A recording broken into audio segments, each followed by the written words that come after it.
do not take enough risk for the amount of money you say you want. And small business acquisition is also the fastest, most overlooked way to build wealth in America. I want you to visualize yourself in this because this could be you could be Cody. And not this Cody. He bought a business where he was with what he had, then he took it to grow it. Hi, I'm Codie Sanchez and welcome to the Big Deal podcast. You want to get rich? Build relationships with people in finance. They understand the game of money. I'll give you 7 acquisition terms you should know to speak their language. But before we get into that, I want to share this quote with you. Michael Jordan didn't wake up early because he loved mornings. He did it because mediocrity felt like a personal insult. He wasn't chasing balance, but meaning. Discipline is dragging your half-dead body to do what you hate. No one writes about the semi-committed. And with that, let's jump into these 7 terms that will make you some money. And you got to stick with me, even if you hate the word finance. The first one, free cash flow or FCF. If you're going to be obsessed with any number in your business, it should be this one. It's the cash left over after you've paid all operating expenses and capital expenditures. Another way to say that is building improvements, vehicle purchases, anything you buy. So we're going to take your operating cash flow minus your CapEx. Net profit, aka net income. It's the total earnings profit calculated after subtracting costs from revenue. Costs here equal costs of goods sold. So depreciation, interest, taxes, and all other expenses. This is the true profit. Like this. There are 2 types of businesses, a cash suck business and a cash flow business. Here's the difference between the 2. Cash suck, you provide the service, then you get money. Cash flow, you get the money, then you do the service. You only make money maybe 1 or 2 times a year. Cash flow business, lots of little checks continuously, ideally subscriptions. So you have 2 big clients. If they leave, you're in trouble. Cash flow business, you have lots of clients, which diversifies your risk. You use RFPs and custom products so that every time you deliver a service, it looks different, a lot more work for you. Cash flow business, your service is productized, so you deliver the same thing again and again and again. This business that does $1 million in revenue and this business that does $1 million in revenue are not worth the same thing. You want cash flow businesses, repeatable, predictable, de-risked businesses, not cash suck businesses. Working capital. See this as the cash you use to fund daily operations. Current assets minus current liabilities. Current assets equal cash plus inventory plus money owed by customers. Current liabilities mean accounts payable plus wages payable, plus money owed to suppliers. Accounts payable equal the things that you have to pay. Wages payable equal the money you have to pay your employees. And money owed to suppliers is for things you have outstanding, maybe like vendors. EBITDA, the gold standard for talking about true operating profit in deal making. It stands for earnings before interest, taxes, depreciation, and amortization. It ignores non-cash expenses, financing, and tax deductions. It's used to calculate what a business is worth. Let's break it down like this. What are the 3 things you need in order to value a small business? First, profit and loss statement. How much money is coming in? How much money is going out? I care about net income, how much money you make that goes in your actual pocket. 2 is tax returns. You want to match up what the owner says they make, aka their P&L, with what they pay the tax man. Because guess what? They're probably not overpaying the IRS. So you know at least that business makes what they said that they make. Third, understanding of the market. What do these things trade at? Small businesses typically trade at anywhere from 2 to let's say 6x profits. So if your small business has 100K in profits, you should be buying it for 200 to 600K. With those 3 things, you're about 80% to where you need to be to know how to value broadly a small business. The devil in the detail is the 20%. Valuation. You'd use this to determine the sales price of a company. It's often calculated as a multiple from EBITDA or SDE, seller discretionary earnings, or profit. Let's say the multiple for auto shops is 3 times EBITDA. The business has an EBITDA of $50,000, then the valuation is $50,000 times 3, that's the multiple, equals $150,000. Next is LBO, aka leveraged buyout. It means using money borrowed mostly from other people to buy a business or do a deal. Similar to how you pay 20% down and borrow 80% from the bank to buy a house. Private equity does this, but for businesses, basically the same thing. The assets of the company are often used as collateral to secure the funds. Next, we got seller financing, where the seller acts as the bank in a deal. You pay them over time at a lower interest rate than a bank, using the profit from the business you buy from them. It's rare but possible to get a business for $0 using this method. And small business acquisition is also the fastest, most overlooked way to build wealth in America, owning boring, profitable businesses that everyone else ignores. If you've followed me for a while, you know I give away about 90% of my playbook for free $99. I make YouTube videos, I write books, I give talks around the country, I have a newsletter, I host this podcast, which you subscribe to, right? But there's a reason thousands of people in our community have gone from employee to owner. It's because they got access to the missing 10%, the step-by-step blueprint that uses all of these terms to actually get deals done. So for those of you interested in that last 10%, this September 19th through 21st, I'm hosting Main Street Millionaire Live. 3 days, virtual, where my team and I are going to walk you through exactly how you find, buy, and scale the right business for you. We've put in over 10,000 hours testing this stuff. And after helping more than 9,000 people become owners, we're opening the vault. This is the closest thing you'll get to sitting next to me while we do deals together. So as you listen to this episode, think about it as an appetizer. If you want the full meal, the actual blueprint to financial freedom through ownership, go to msm.live. That's Main Street Millionaire .live, MSM Live, to reserve your spot today. If you click the link in the bio, you get $50 off. That's 50% off the cost of coming to MSM Live. It's like less than a latte, which is ridiculous for you guys to learn how most people get rich in the world. Also, I want to end on this other thing. I just heard an acquisition story that basically made my heart melt. I want you to visualize yourself in this because this could be you. You could be Codie, and not this Codie. This Codie was a 6-year veteran, number 2 at a production company in California, runs the show while his boss lives in Utah. Here's how he went from someone else's employee to becoming an owner of a business in 90 days. Codie landed on our content about ownership. He was 12 years building somebody else's empire. And he'd been leading operations at this production company. At the time, Codie and his wife had been saving for a house, so it wasn't like they had tons of cash lying around. But after having a chat, they decided to use their house fund to buy a cash flowing business instead. Not an easy task, but this happened to be when I launched my 3-day business buying workshop last year. So he attended the whole event, and he shared that those 3 days gave him the tools and the confidence he needed to get to work. And not my words, but his, that's how he bought the business. So as soon as the live event ended, Codie started hunting for deals. He looked at laundromats, a couple other business models, but none were prepared to offer seller financing, what he needed. Props to him for not giving up. And after tons of rejection and people telling him to pound sand, and it would be impossible to find this in Southern California, he eventually landed on Pool Roots. Now, Pool Roots isn't your typical business acquisition, but for context, you only purchase the client base, not the whole business, which is cool. So this caught his eye, and he reached out to the owner. The listing description was like 40 pool route generating $70K annual, seller asking $60K for it, $36K down, $24K seller financing, 0% interest. Guess what Codie's savings were? $36,000. So the seller was retiring and was looking for his next thing. He wanted somebody who'd actually take care of the business, not just extract cash and run. Codie's military background plus genuine interest in learning the industry gave him this credibility. So in 2 weeks, the deal moved from handshake to close. Why so fast?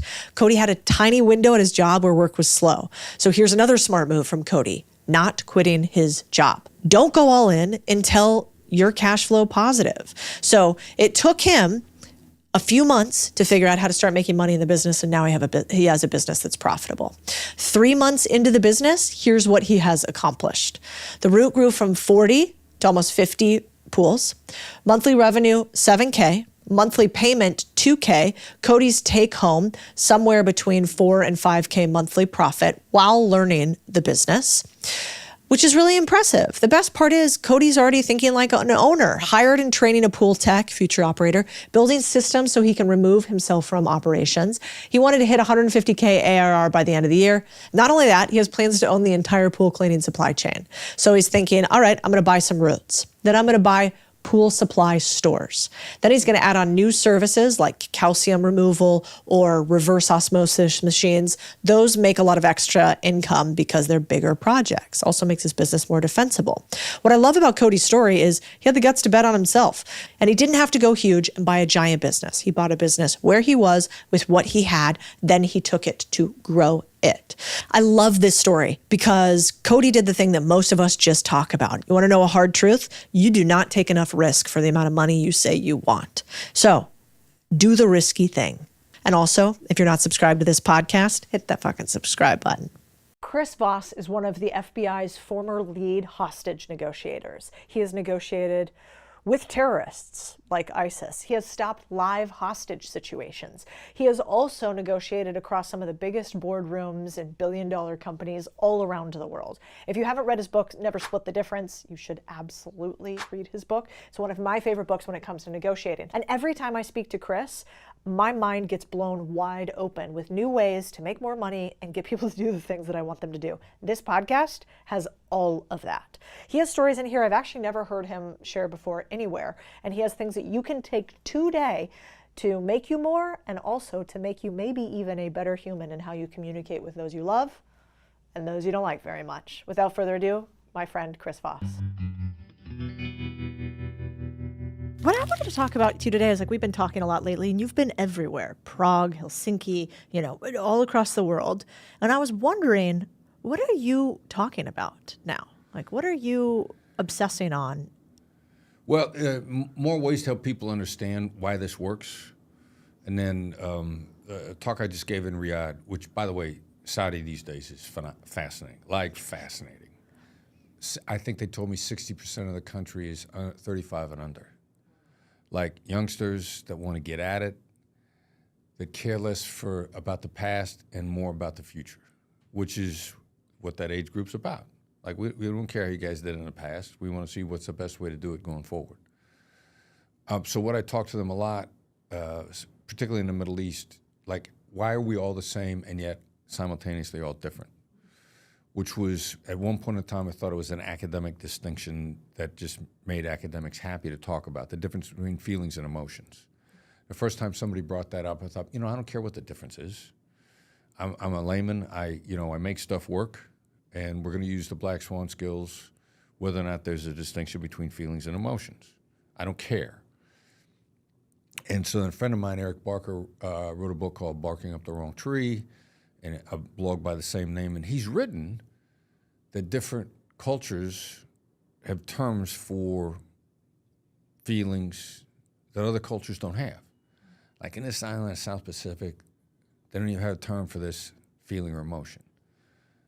So how do you explain that? And then the consistent multicultural experts who say, yeah, you got to understand Arabs, you got to understand Germans, the difference between Germans, Italians, Arabs, all this. And my response to that is like, look, dude, you're just keeping yourself employed over nonsense. So what's the answer? Or the hypothesis, which I haven't seen it how you prove it, but I'm not seeing anybody disagree, that you're born with 5 basic emotions. It's original equipment. You come to planet Earth with 5 core emotions. And I think they're anger, sadness, disgust, happiness, and I can't remember what the other 1 or 2 are. And the only argument I'm seeing is whether there's 5 or there's 7. And is it happiness or joy? But I'm not seeing anybody contend with that. So part 1, that's why we're all the same. Because you're human, period. You're born with these emotions. Now, me being an observer of navigating them, my first observation is 4 out of the 5 are negative. Only 1 is positive. And the Black Swan approach is, let's deactivate the negatives, and then the positives will take off on their own, which is the case. That's why we got the skill of the accusations audit, listing the negatives, and then why, if you're not angry yet, I might say to you, this is going to make you angry. And it doesn't plant anger, it inoculates you from it. So, we got a strategic advantage as soon as you understand this. But then, as you go through life, your emotions interact with your experience, creating feelings, which then begins to explain, there's a detachment disorder syndrome of people that aren't held enough in the first year of their life. Most commonly shows up with orphans because they're in an orphanage, prior to probably this century. They didn't know they need to hold them. They didn't understand detachment syndrome, and a lot of people that were adopted in the past they get to their mid-teens, their parents adopted them at age 2, 3 maybe, showed them nothing but love. But in the mid-teens, they're lying. They have an detachment syndrome. Like, where did this come from? First year of life. I heard that too with preemie babies. Like, they originally said you can't touch the preemie babies because bacteria and they have compromised immune system. Right. And then they tried to study, I think it was here in New York, where they allowed for touch, like for an hour a day, just holding them. And the preemie babies grew faster and survived more just from human touch. Yeah. Which is wild. Yes. So, but that's you interacting with the world. The explanation for sociopaths the bureaus always try to figure that out when we're how does one become a serial killer? What happened? And one of the hypotheses is when they were 5, 6, 7 years old, they did something, made a mistake, parents punished the hell out of them. 3 months later, they made the same mistake, parents didn't do anything. What's that teach a child? There are no rules. So, but then that's again, you interacting with the world. So yes, we're all the same and we're all different, but if I understand the fundamental rules of how to navigate emotions, no matter where you grew up, no matter what your ethnicity, your culture, your diet, your religion, I know that you've got these 5 core emotions. And so empathy, tactical empathy, works with Arabs, works with Persians, works with Latinos, because you're a human being. So in pointing that out these days and what I'm talking about, it makes it easier when I'm in Riyadh and it's an international audience. And they go like, well, you're an American. It's an American book. This is an American methodology. And I'm like, no, it's not. As a matter of fact, it's human. And so that's why I'm talking to people about this a lot. What exactly is tactical empathy and why does it matter? It's effectively proactive listening based on patterns of behavior that are predicted by things like your 5 core emotions and neuroscience. Now, originally, empathy was originally designed to not be sympathy. It's been contorted, convoluted into usage. These days, people say if you have empathy, that means you sympathize, you have compassion. Empathy is just observing the other person's emotions, and where it's you getting out of the way. Empathy from an Israeli to a Palestinian is for the Israeli to say, you hate us because you think we're a colonizing power that's bent on your extermination. That's not agreement. That's observing the other side's point of view. Palestinian to an Israeli. The world persecuted you. You feel that this is your homeland, which was taken away from you 2,000 years ago. Ultimately, there was a global effort to exterminate you, perpetrated by the Nazis in the 1930s. Most of the world stood back and watched. And then finally, you had, after all these years, you finally have a homeland, and this is the only place you feel safe. There was no agreement from either side on that. That's empathy. That's stating the other side's perspective, and that's the true application of empathy. We called it tactical empathy originally because it's a little why you tell a SEAL guy, no, we're not teaching you yoga breathing. We're teaching you tactical breathing. That's so good. And then the guy go like, oh, okay, I'll do tactical breathing. I'm not doing yoga, but I'll do tactical. That's right. So we're trying to make the term more usable. I like that. It's interesting because I was actually talking to Chris, my husband, about this the other day, that I remember when I was a journalist, and at the time I was talking to cartel members. And these were young cartel members, so, they were really human. They were like young guys at a club. You could find them often by their tattoos and some of the outfits that they would wear in northern Mexico. And these are people that have done categorically awful things, right? Rape, murder, violence, law breaking. And I remember at the time talking to them and saying to a girlfriend afterwards, because we were writing a story, like, it's fascinating because I can understand why they are the way that they are based on the conversations that I have with them. And her response was, why the fuck would you talk to somebody like that? That's like talking to a white supremacist. Like, why would you even want to understand where they came from? And I thought that was really interesting. Like, how do you talk to somebody that you physically, like, viscerally disagree with, and should you? Yeah, yes, yes, you can, and yes, you should. And you don't equate understanding with agreement. And most people have trouble drawing that distinction. And that was actually as an FBI hostage negotiator, that's the first time they had teach us. Because how the hell am I going to agree with the guy on the other side? I'm Al Qaeda on the other side, ISIS on the other side. How am I going to agree with them? I'm not. However, on behalf of the American people, you guys are putting me in there to have an influence on his behavior. And so if I'm going to get in my way, then you should fire me. And I actually learned that previous to that on the hotline, suicide hotline. Mm-hmm. If, you don't believe in suicide at all. I don't, for religious reasons and spiritual reasons. So then what are you going to do? Get on the phone with somebody who's suicidal and be judgmental, tell them they're doing the wrong thing? It's not going to help. It doesn't help anybody. It's a waste of time. Yeah. So when you can decouple those, then actually you give yourself the ability to influence people in a way nobody else can. And I was kicking this around just the other night with Derek Gaunt, head of my training. We teach curiosity as the ultimate attribute for you to make you smart and more resilient, or even anti-fragile, as Nassim Nicholas Taleb would say. Mm-hmm. So curiosity could be a very self-centered thing to do.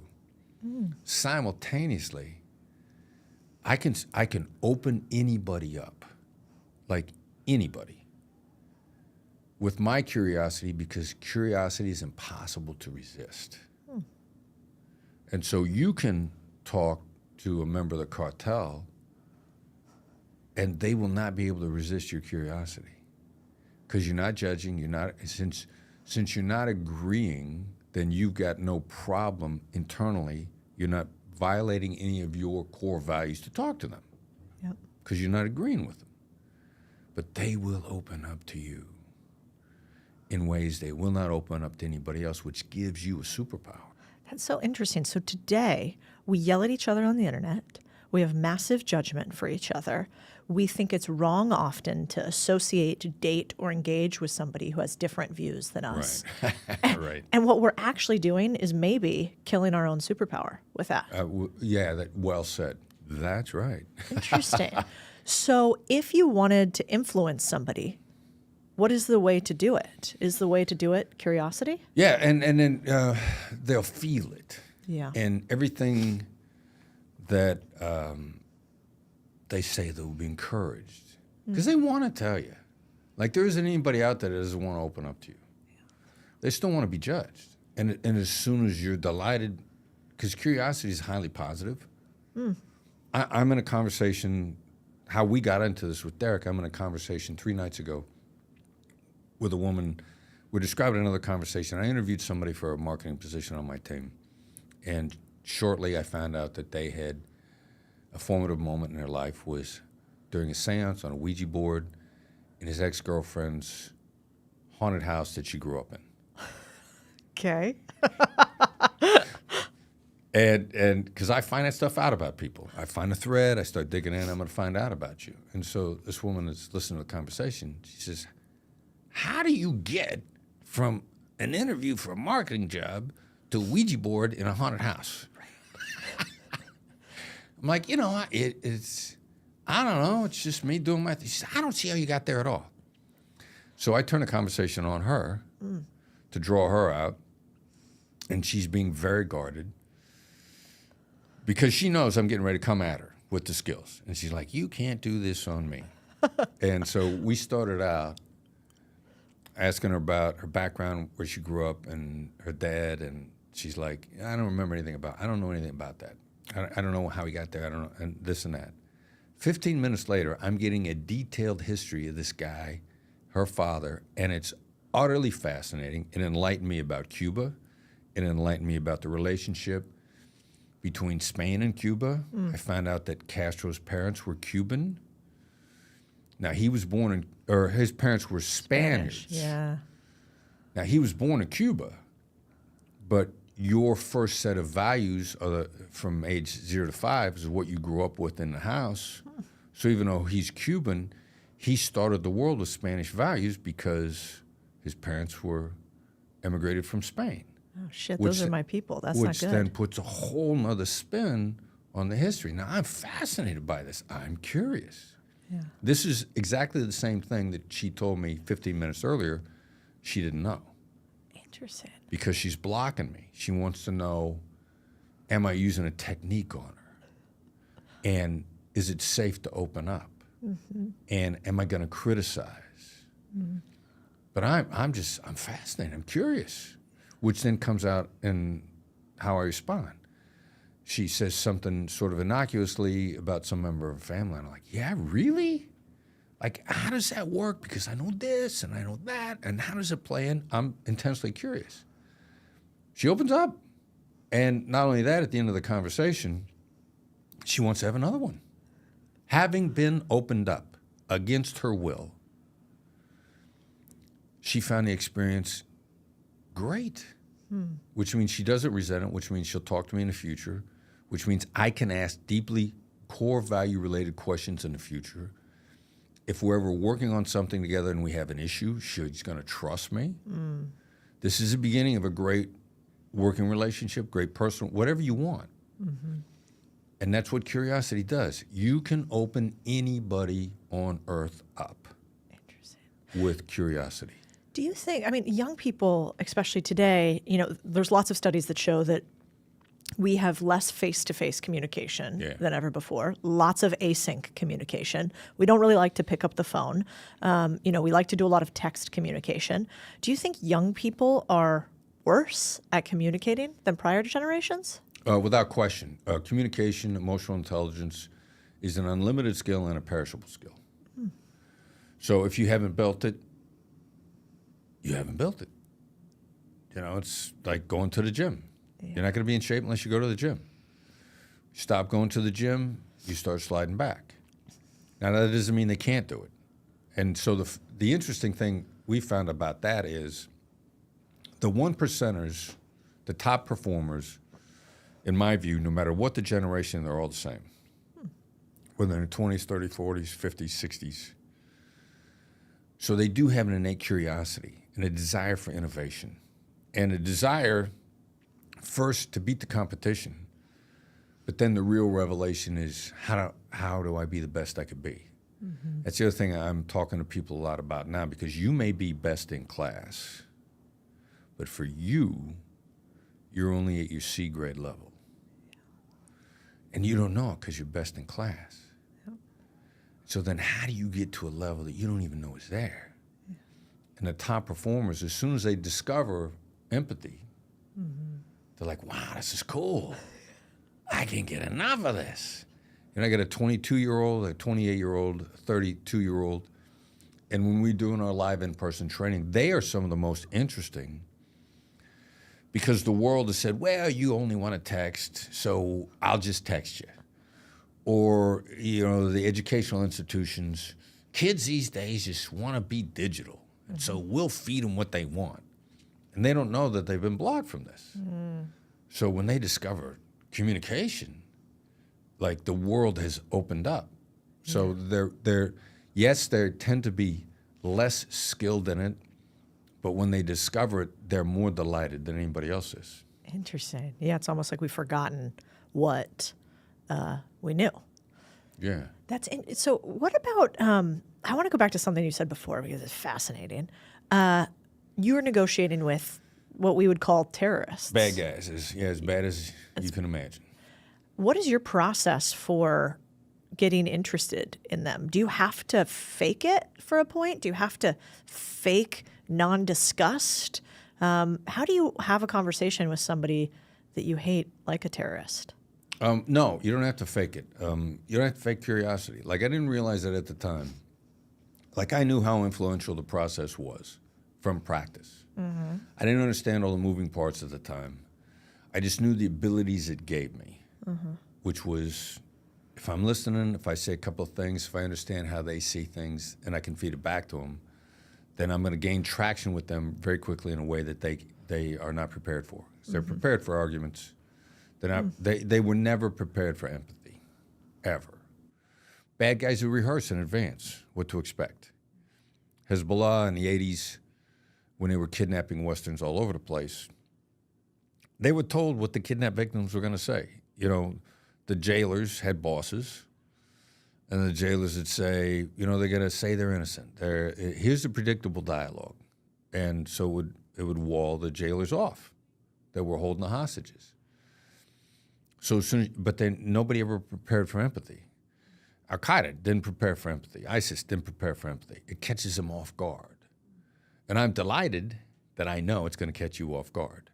So as soon as I understood how influential that was, and in very short order, what would catch them off guard, I'm 15, 20 years ago, I'm being brought in to train the hostage negotiation team nationally for the United Arab Emirates. Sheikh that's in charge of counterterrorism at the time. I'm walked in, and they say, look, understand ahead of time, if anybody takes hostages here, Sheikh wants to kill him. You know, he's if you take hostages on Emirati soil, he doesn't care who you are. You have violated our sovereignty, and we are going to deal with you accordingly. And so don't pitch the Sheikh that you're going to save lives across the board. He wants to know how you're going to make his people more operationally effective. His SWAT teams, how are we going to end this as soon as possible? We don't want any Emiratis to get killed, but we're in here to save bad guys. So I sit down with this guy, fascinating dude, American educated, deeply insightful thinker. And he walks in with no entourage, by himself. So we sit down and he looks at me and he says, what are you going to say? What are you going to teach my guys to say? And I said, here's the opening line I want him to say. What you're doing is a great thing. And his mouth drops open. And he said, now I got you because you can't wait to hear what I'm going to say next. And that's exactly the power I want to give you guys. The bad guy's mouth is going to drop open, and he's going to be sitting there waiting to hear the next word. And that's when they'll have influence. And he says, you're hired. I would hire you too. That's wild. How did you know? Did you know you were going to say that before you went in there? When you start thinking about the dynamics and the patterns for the other side, if some terrorist has taken hostages, how do they see it? They're doing a great thing. Yeah. And, you know, with my colleagues, we talked about it. We understand empathy. How does the other side see it? How do I get into your head? I have to say something that's really close to what the voice in your head is saying at the moment, because otherwise the voice in your head is going to distract you. So as soon as I start lining up with the voice in your head, you don't listen to that, you start listening to me. Now I've got influence. That's so true. Even in fights, like I can think of that same thing in, like, you know, interpersonal relationships. It's like when somebody's telling me something that is not aligned with the voice in my head, I'm ignoring it. I'm not listening to you. That makes all the sense in the world. And so if you start from that standpoint, the most important part of this conversation is really probably your research and preparation on who the human is. Are you doing a lot of preparation ahead of time? Or do these come back to the big five? Yeah, well, you know, in point of fact, it comes back to the big five. In point of fact, we were taught initially what we called emotion labeling. Just label the emotion you hear. Now, that emotion was always going to be negative. And so then we made the presumption, well, yeah, of course, it's a bad history, bad situation, so you're going to hear negative emotions. And I didn't really realize at the time, you know, the big five, 4 out of 5 are negative. So I've just started to increase my percentage chances because they're human. Not because they're bad guys in a bad situation, but because they're human. And then the brain science, what little there is, the neuroscience that backs it up, none of it contradicts it. There just hasn't been that much to support it. It has shown consistently that calling out negatives, not denying them, calling them out, diffuses them. So that's why one of our, you know, I'm teaching a Black Swan method, I sit down in an opening meeting with you in a business setting, I'm probably going to say right off the bat, at some point in time, you're probably going to wonder why you're here. At some point in time, you're going to ask yourself, is this worth my time? At some point in time, you're probably going to say to yourself, this guy's just greedy. He's only looking out for himself. I'm deactivating your negatives and inoculating from them, too. That's the other thing. Most people don't realize you inoculate. A lot of people fear, speak the devil into existence. Their experience has been from denying negatives. And the thing that nobody ever notices, instead of saying, I don't want you to think I'm being grabbing with both hands here, that's a denial.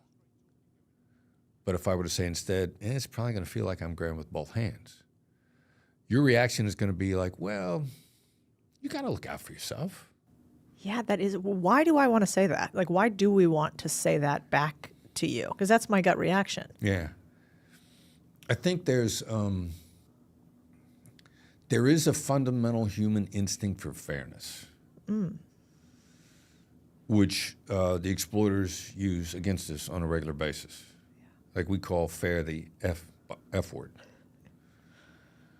And so why is it so powerful on a regular basis when somebody says to you, like, I just want what's fair? The manipulative negotiators learn that using that phrase will probably cause you to compromise your position, because inside you'd be like, I don't want to be unfair. Mm-hmm. You don't want to be unfair. So I think when we call it out in the other way, then you say, yeah, I got to look out for my side, but you have to look out for yourself too. I know that that's the trigger. Now, why that's a trigger, my hypothesis is that, we are in fact wired for fairness.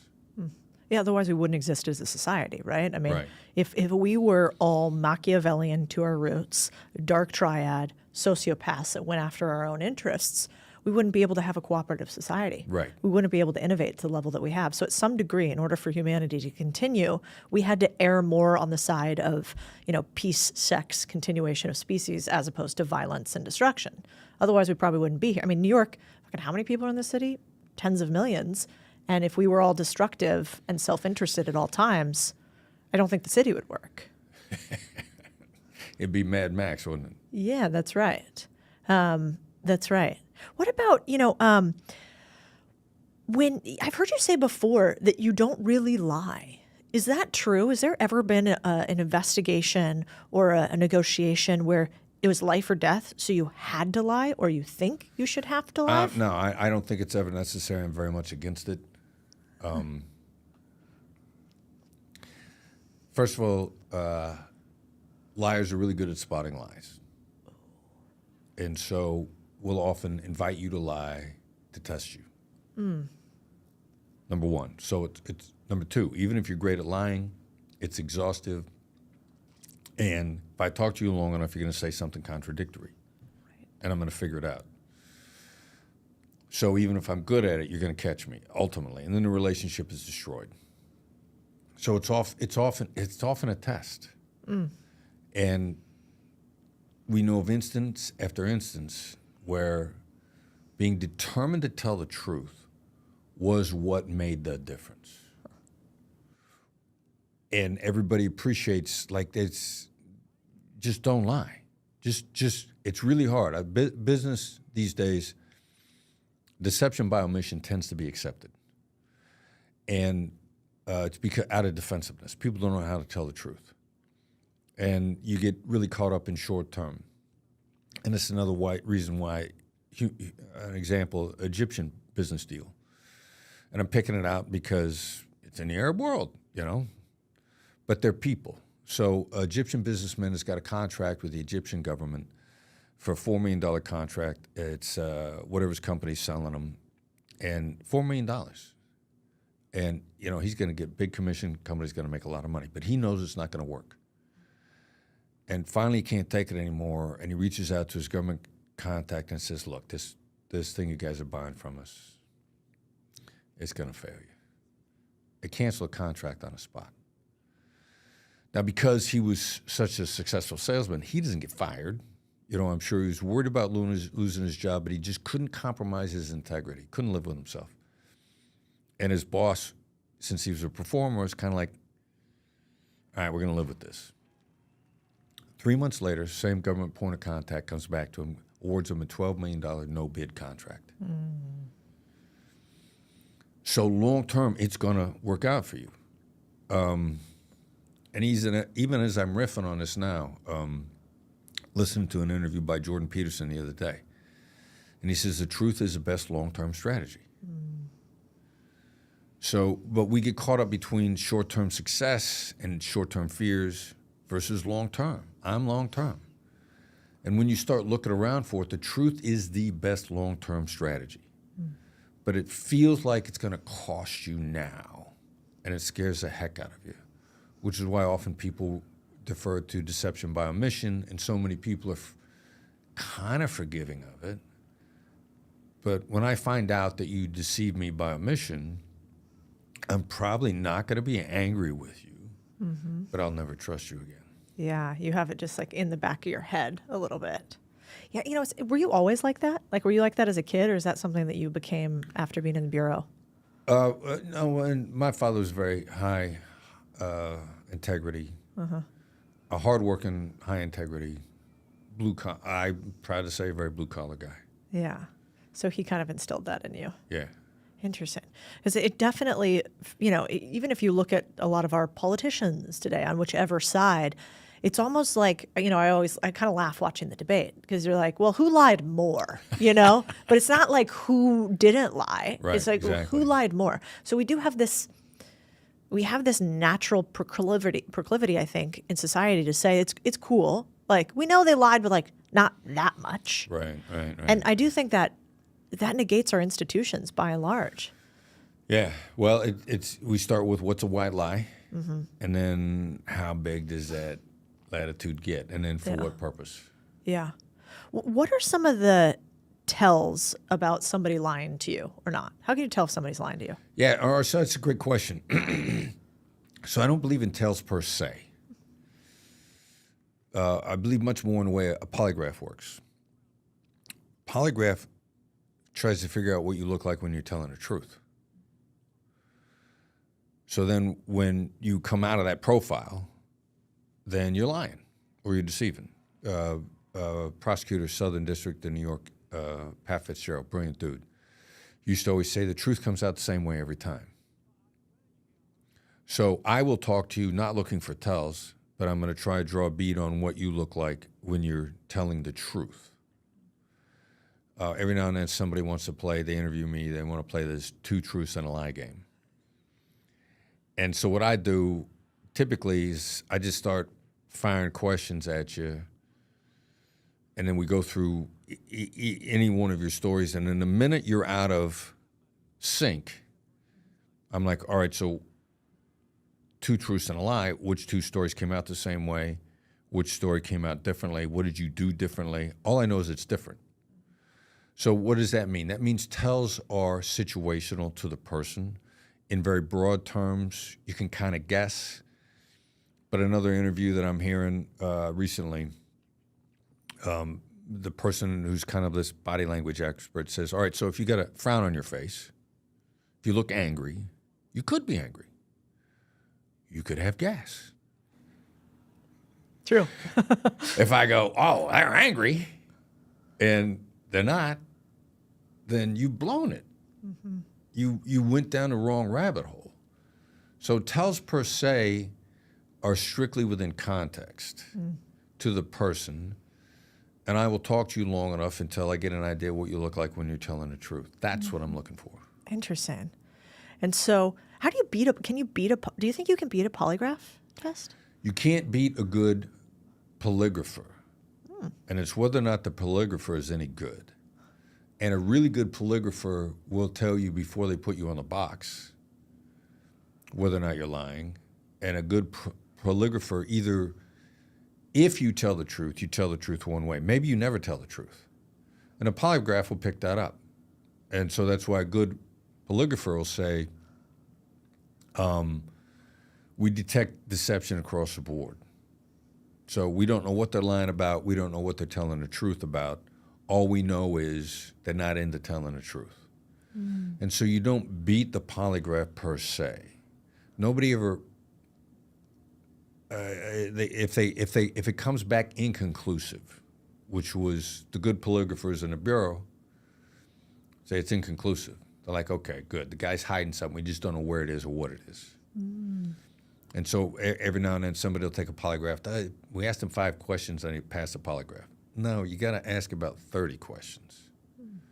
So I know if they asked 5 questions, then it was a lousy operator, not the machine. And so the operators vary so wildly. That's why it's generally not admissible in court. That makes all the sense in the world. So it's really expertise as opposed to equipment. Yeah. Ah, I didn't know that. I heard about I never met him, but I heard about a guy in a bureau. He'd ask you a question and write down every body movement that you made after he asked a question. Very patient dude. Here's a question: what'd you have for breakfast? What day is it? What city you in? Baseline questions. If you tell the truth, you're going to answer each one of those questions exactly the same way. He's going to get a complete beat on that. Now, where were you last Thursday? For the first time, you held your breath for just a moment. He's going to see that. And so he was really good. He'd put him on a box afterwards, but he'd tell you what was going to happen because he was so observant of everything. Yeah. You said in the beginning something crazy, which is it makes I hope so. some good stuff. You said that obviously the Bureau is trying to figure out what makes psychopaths, what makes serial killers. Right. And you mentioned that it could be what happened to them with kids with inconsistent, really bad parenting, basically. Yeah. Like, go deeper there. Like if I have a kid and he hurts his sister, and the first time I spank him, and the second time I don't, does that create psychopaths? Like, what's the level of the game here as far as you guys found it? There are a variety of ways it could happen. One of them is, first of all, if there are no rules, if there really are no rules, if there's no right and wrong, then you can act on impulse, because what do you have to feel guilty about? You feel guilty because you did something wrong. What if there is no wrong?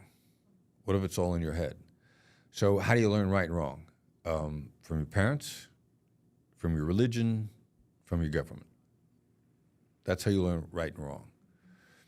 So the profilers, they start looking first at what happened. Did the parents teach them there were no rules? And then subsequently, what did the parents believe in? Because your parents could teach you there are no rules, but if you believe in religion, every religion's got a set of rules.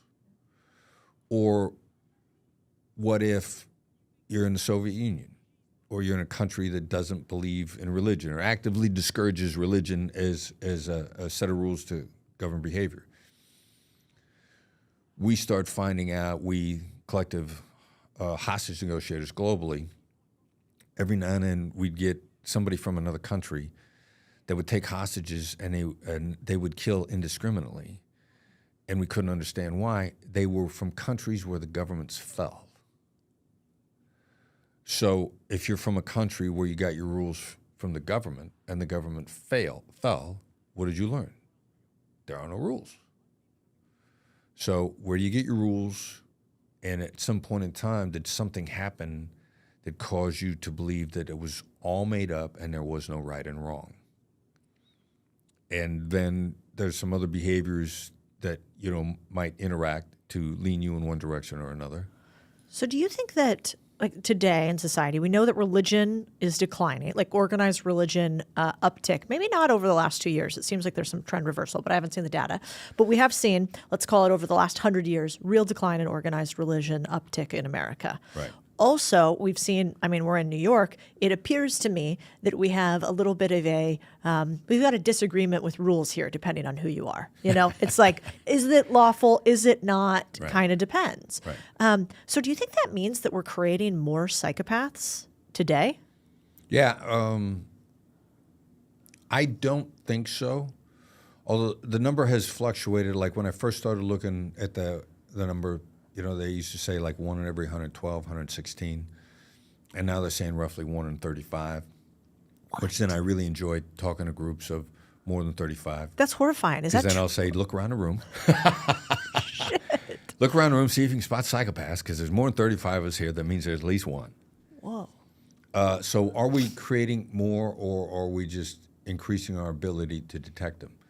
So while there may be a decline in organized religion, I'm not sure that correlates with a decline in spirituality. Mm-hmm. And so then that makes it a different question. And organized religion, bureaucracy-based, then it always gets watered down. I think Bono said something to the effect of Christianity today is what you have when Jesus has left the room. He's very much a believer in Jesus. Yeah. But he wouldn't describe himself as a Christian. Or, again, Jordan Peterson talking about I think he said his favorite writer or his favorite thinker is Nietzsche, who famously said, God is dead. Yeah. And my paraphrase of Jordan's description of that, well, that was just copy. It was good copy to get attention. And then he pointed out that in all of Nietzsche's criticism, he criticized organized religion, but he didn't criticize the Gospels.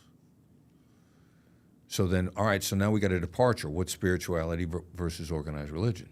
Yeah. Interesting. What's kind of fascinating? I know that a lot of people today think that it's weird to talk with somebody that you don't agree with. But right. Supposed to throw a rock at him, right? Yeah, I guess so. Yeah, beat him to a pulp. But do you think it makes us weird that both you and I, really, when I was talking to those cartel members, or when I'm talking to somebody that I think is totally out of the loony bin, I'm so intrigued. Yeah. I don't think there's anything more fascinating than getting to sit down with somebody that it's almost hard to understand their worldview. And does that mean that we're actually less empathetic in a way, or less emotional in a way? Well, I would, according to my definition of empathy, we're more empathetic. Yeah. So more empathetic. And then, this is going to sound very self-serving. I think there's a deeper love for humanity to want to understand every human. Like this, do I love humanity? Some people say, I love people, but I don't like individuals. I don't know where all these lines are. Or I love learning systems and origins, which is anthropology. I'm fascinated. How did you get to be how you are? So I think there's a deep appreciation and a deep optimism there, too. I think there's a very deep optimism behind that, which I think everybody has, but we haven't had it covered up as much. Again, Jordan Peterson's contention in an interview recently was that people obey the law mostly out of cowardice. They're afraid of what's going to happen to them if they break the law, which is a harsh way of describing fear. Just because you're fearful, does that necessarily make you a coward? That depends upon your definition of what being a coward is. But so I think that we've had it less buried in us. Because if we start with the 5 original equipment, and then as we've interacted through life, somebody said something to us. Either mom or dad, probably mom because we were around mom more, that somewhere deep inside us put an optimistic thing in our brain. After we were born, somewhere in the first 5 years of our life. And I think that has stuck. And we've been lucky enough at those 2 lines of code that somebody embedded in us early on was optimistic. Yeah, fascinating. What about, so you don't think, so psychopaths aren't born, they're created? Is that what you think? Are people born with a psychopathic gene? I would agree. Yeah. I'm there I'm on that hypothesis, yeah. That's why. So if you have a kid that becomes a psychopath, is it largely your fault as a parent? Fault versus accountability. What's the difference? Yeah, you're going to have to live with it.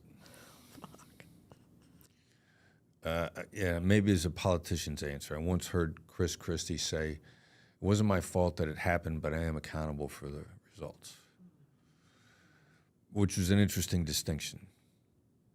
So maybe somebody else did it. And I think that's what some parents really struggle with. Somebody else damaged their kid under their nose, and they didn't see it. And then by the time it manifested itself, it was extremely difficult to reverse, if irreversible at all. So, that's a hard thing. Your kid's going to go out in the world. There are going to be people around you that you should trust that betrayed you. Like it's a tough thing to lay it all on the parents. It's a tough thing. Yeah. Do you think that? Do you think you can reverse psychopathy? Is that the right way to say it? Can you reverse I think psychopathy? there's some forms of damage that can be reversed, possibly. We're getting into new areas all the time with neuroscience. Chemical journeys that previously have been completely illegal and are starting to become experimental in the United States. Meaning like psychedelics? Yeah.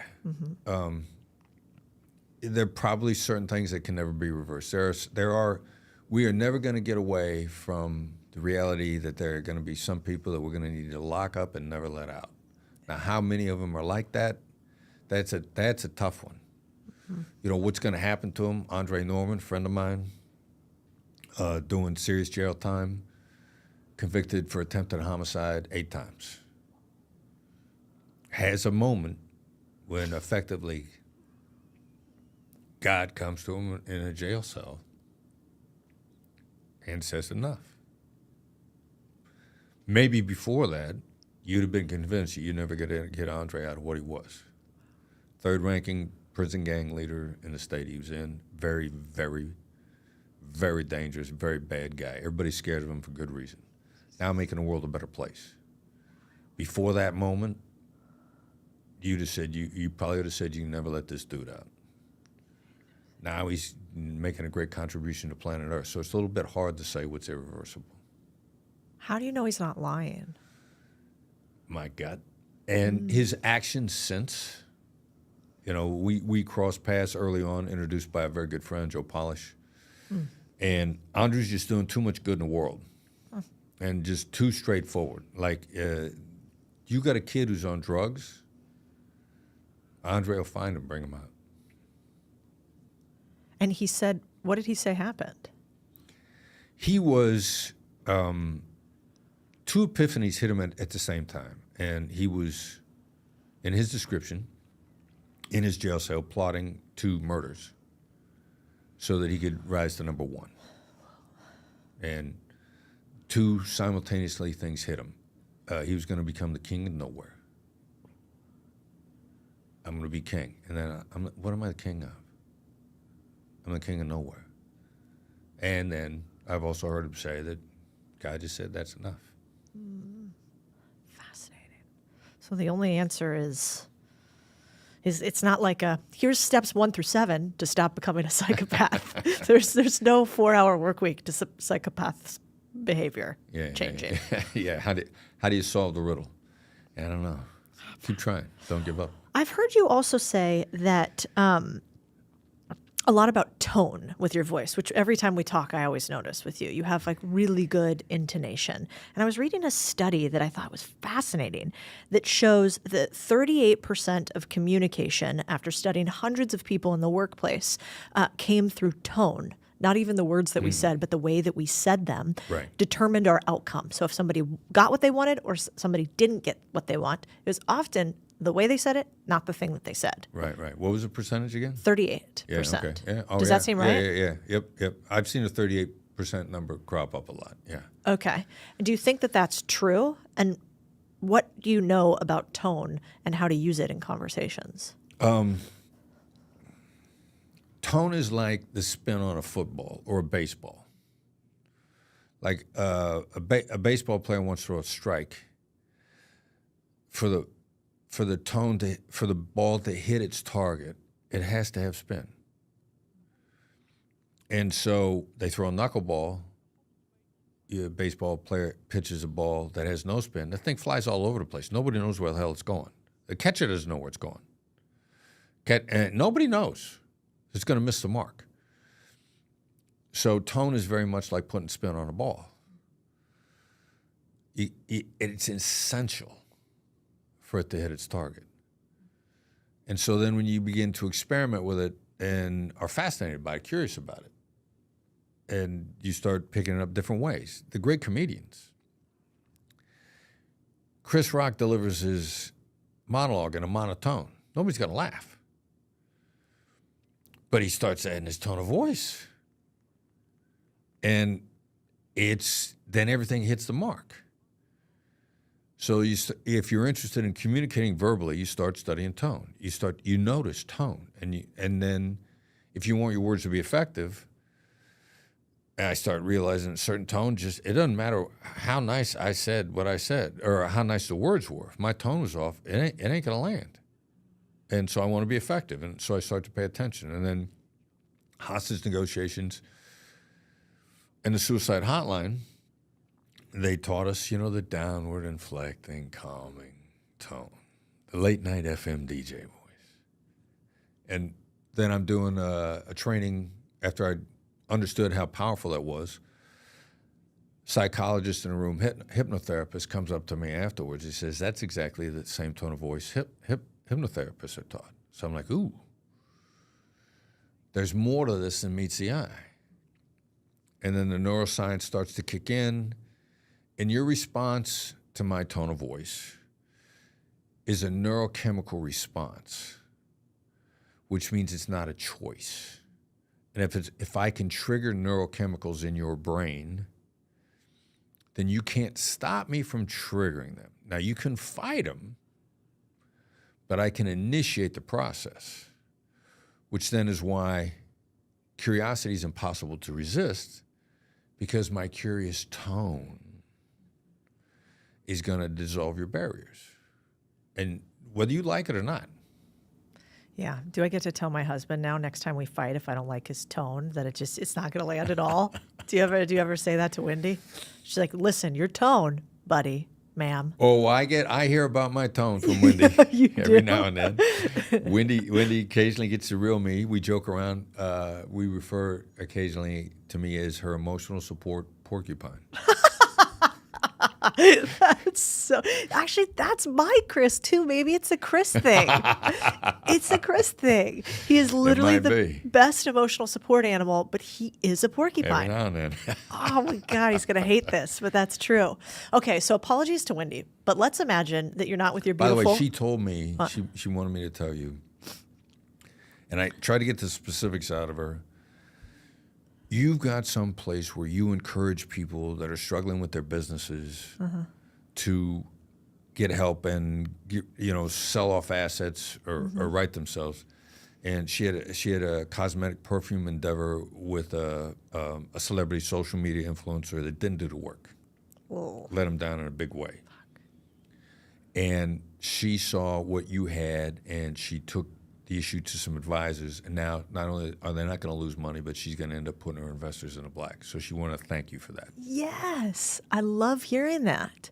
That's so cool. I gotta ping her on that. What's interesting is I've found, and I would be curious your take. One, we didn't learn this stuff. We didn't learn negotiation, which is why your book was so important. Then we really didn't learn deal structuring and deal making, which is like taking your negotiation tactics and applying the language that is money or finance, aka deal-making terms. Two separate skills. Right, putting them together. Yeah. And especially for women, we really don't negotiate deals typically as often as our male counterparts. Right. Like I've found by and large, women will be the ones that let the business go down or don't want to engage in the really tough conversation that's you fucked this up, you didn't do what you said you were going to do, this partnership is not going to work. And obviously it would be better packaged than that. Yes. But instead of doing that, we just kind of let it slide. Mm-hmm. And I see it because we have 3,000 members in our group, and I watch the difference between men and women, and it's a weird female phenomenon that I've seen. So I'm really excited that she did that. She seems like a badass overall, but a lot of women don't do that. Have you found there's big differences between the way women and men negotiate? Is my little qualitative study at all real in the world? It's real. It's in my view, it's due more to nurture than nature. So, little boys, you're getting a dust up when you're a kid. You go home, dad tells you, shake it off, walk it off, go back and kick his ass. Yeah. Stand up for yourself, fight. Women are generally nurtured by older women to work on the soft skills. Yeah. Think about long-term, think of the relationship. So I think the nurturing for women there is to be more hopeful, to be more soft-skilled, more long-term relationship-oriented. So then getting into a world that appears to be combative, and women as generally to be nurtured not to be combative, they have been nurtured into assertion. Mm-hmm. But if they can blend assertion with the soft skills, then suddenly they're superstars. Yeah. And so then how does it get blended? Mm-hmm. The blending has been picked up most recently in the last decade or two, which I'm delighted to see, because I'm a last century guy. Last century, women were told to be one of the guys, which would extinguish their femininity. Yeah. And in today's world, women are encouraged to retain their femininity in the business world. And it's starting to take hold, where they can be very feminine at work. They can be a Lori Greiner, very feminine. And Lori Greiner is still going to kick your ass. I love it on Shark Tank when in a super sweet way, she tells Mr. Wonderful to shut up. Yeah, exactly. Yeah, and you like her while she's doing it. Yeah. Which is kind of nice. Yeah, so it's becoming more acceptable to become a badass. Somebody like you has the opportunity, hasn't sacrificed a bit of your femininity and being a badass. On the Fireside app, the Fireside show that I have, Fallon Macbeth, Fallon Fatamy, younger badass female, very, very feminine. So it's becoming openly encouraged instead of openly discouraged. And so women are still catching up. There aren't as many role models, but the role models are starting to emerge. And like when Riyadh, supposedly the Islamic Sharia police and a male-dominated culture, which was them 15 years ago, which, the current leader, MBS, says that ain't taking us into the future. So at this conference, if I'm surrounded out in the hall by women of all ethnicities, because they can't get enough of this. And they're being asked in Riyadh to be in implementation, influence, get it done, lead positions. And so they're looking to get into it, and they're looking to get it done. They don't want to be jerks. They don't want to be kicking chairs across the table as a default mechanism. Now, every now and then you got to kick a chair across the room, but not as your first move. Have you ever actually kicked a chair across the room? No. Thrown one? Not yet. I'm sure people that work for me have said that it felt like it. Yeah, I remember when I was younger, you're right, I remember the generation of women right before me that were tough. And in a lot of ways, I think they had to be, and so they were more masculine, more like the other men. Right. And I thought I had to be like that too. I don't know if Wendy ever went through that, but I cut my hair real short and didn't wear makeup and wore the suit and all the things. And it was kind of ridiculous. And it really makes you less endearing in a way, because you're like, yeah, bro, what's up? And don't call me bro. Right.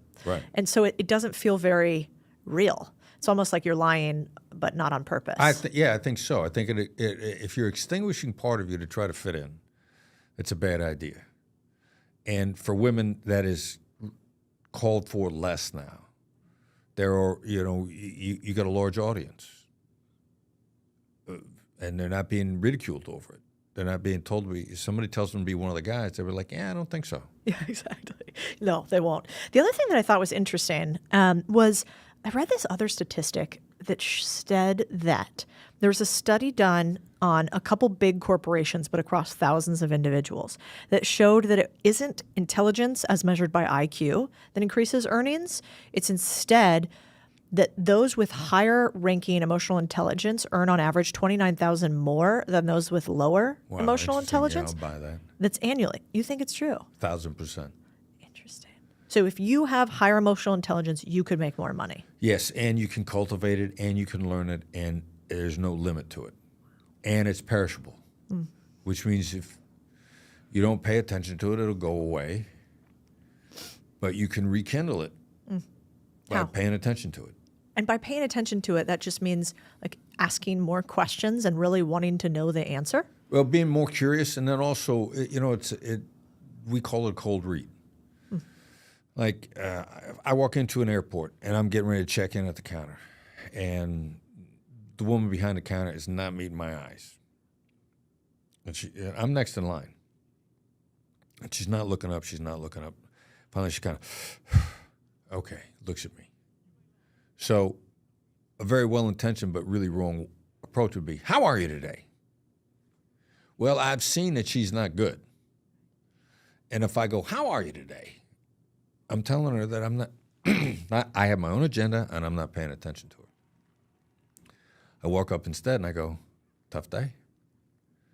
And she'll go, and this has happened. She'll go, no, and smile. To me, that's just practice. Get out of how are you today and a little bit more into, looks like it's a tough day. Because you're not going to plan it. Looks like you're having a good day. You look distracted. You look like something's on your mind. That's practice on your emotional intelligence. And I do it on a regular basis because I know it's perishable. Also, I'm very intentioned about my important phone calls. I don't take a call while I'm driving, while I'm walking. I'm sitting and listening. But I might get a call that I got to take in the airport.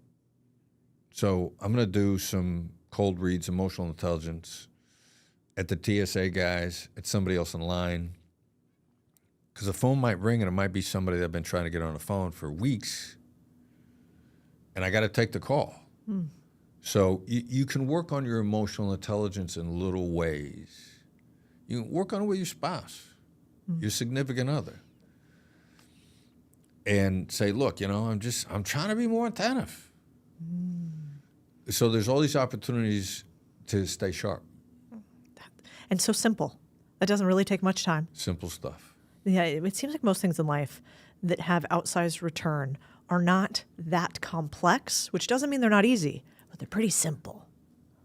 Very good point. And simple is often, if it takes you out of your comfort zone, most people over the age of 25 don't want to get out of the comfort zone. But after 25, if you find that you like it, then, out of your comfort zone is where accelerated learning takes place. And if you then understand that, then like, oh, wow, I can get better faster? I'm in. Yeah. I want to ask you one more question to close out, but I wanted to tell you, too, I meant to tell you last time, that I had a bunch of our employees take the quiz at Black Swan, which I thought was so useful for us and for them. Yeah. And so we talked about it a little bit. Yeah, the types. Yeah, exactly. Yeah, okay. And so what is the name of the quiz again?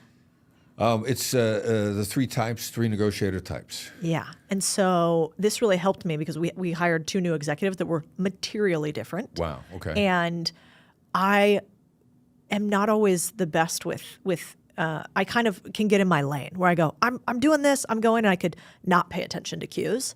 And that really helped me. Actually, to think about, awesome. here's how they not only negotiate, but just like communicate through life. Yes. So if anybody at all is wondering how to get a team to work better, how to understand your partner, I think that quiz is super, super helpful. So that's just at blackswan.com. Yeah, blackswanltd.com. blackswanltd.com. Obviously, Chris Voss on all the socials. I really like the Instagrams that you're doing lately. Thank you. Yeah. They're my little also reminder of the cues and the things I can do daily to get better at negotiation. Like Chris had a big negotiation yesterday, and I saw him. He took a big breath beforehand. Very good. Yeah. Kind of like reset his adrenal state, and then jumped in. Yep. So I know that's from you.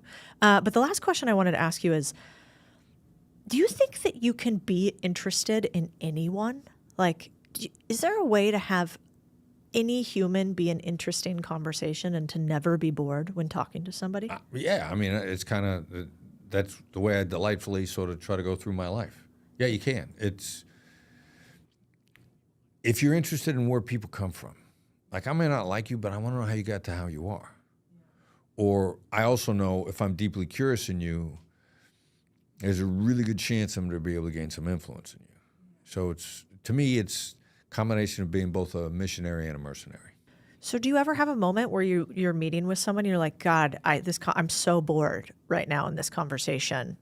And how do you get out of that? Bored. If I find somebody whose core values are vastly different than mine, like if they're way into manipulation, or what if they just yammer about a bunch of stuff that you don't care about? Like, what if it's like PTA meetings and their dogs and something else that is unimportant to you in this situation? How do you flip your script on that? Well, for me, if my energy level is there to intervene, like if I'm tired and I'm burned out, I don't know if I'm an omnivore or an outgoing introvert, I don't know what it is. So if they're yammering on away and I just don't have the gas in the tank, I'm not going to fall asleep in front of them, but I'm not going to engage. But if I can rally the energy, then I'm going to be able to get them out of it. I'm going to, whatever they're yammering on about, there's an interest in there that's probably fascinating. So I'm gonna trigger into it, and then also my favorite question these days. Let's say they're yammering on about the PTA. I'll probably say, "What do you love about the PTA?" Now that's probably going to trigger an instantaneous state change in them, and change the conversation. And then I can dig into it deeply, and pretty soon I'm going to find out fascinating stuff about them. Then it's like straight to daddy issues, deep talk. Yeah, whatever it might be, ethnic issues, their perception of the world, how the world kicked their ass unfairly. But it's going to change from a boring conversation to an interesting one if I can rally the energy to do it. I love that. I think that's kind of nice because there's no excuse then to not have a conversation, to go to deeper level with a human. And sometimes I make too many jokes about like, I'm so over small talk. That's pretty lazy on my part. And if I'm skilled enough, I should be able to go deeper than the small talk. Yeah, well, exactly. You can. Small talk doesn't do anybody any good, but what's driving a small talk and it's probably fascinating. Yeah. And so let's make the change. Love that. Chris Voss, you're the man. Thank you very much. I would like to add in a shameless commercial. Yes, let's do it. All right, so March 17th and 18th, 2025, we're doing a negotiation mastery summit in Louisville. Ooh. Now, we ended up in Louisville because actually my company's going to put out a bourbon next year. Get out. I also love Louisville. It is a cool city. We found ourselves tasting bourbon in Louisville, and we thought, this has got to be a great place to have a conference. Love this. So the purpose, why should anybody go to a 2-day conference? Because you make a quantum leap forward when you immerse yourself. Now, your husband or anybody else that's reading our stuff, I'm going to want you to get better incrementally. I'm going to want you to know before negotiation, take a deep breath. You should be constantly working on getting a little bit better each day. Yep. But if you're working the skills and you want to, then in 2 days, you want to make 6 months of progress. Totally. Then you go to a 2-day immersion. And we're gonna have some cool stuff there. I'm coming. It's gonna be enjoyable. I'm gonna send some of our team too. Can anybody come? Absolutely. Okay, I like it. We'll be in Louisville. Yep. there may be some occasional sampling of bourbon involved. I'm into that too. We got to lessen everybody's guards. Where do they go to learn more about it? BlackSwanLTD.com. And it's going to be, it's a pop-up there or something. Yeah. They'll see it right away. Live in-person event, Louisville. Amazing. I love that idea. We're going to be there. You're the man. Chris Voss, thank you so much. Thank you.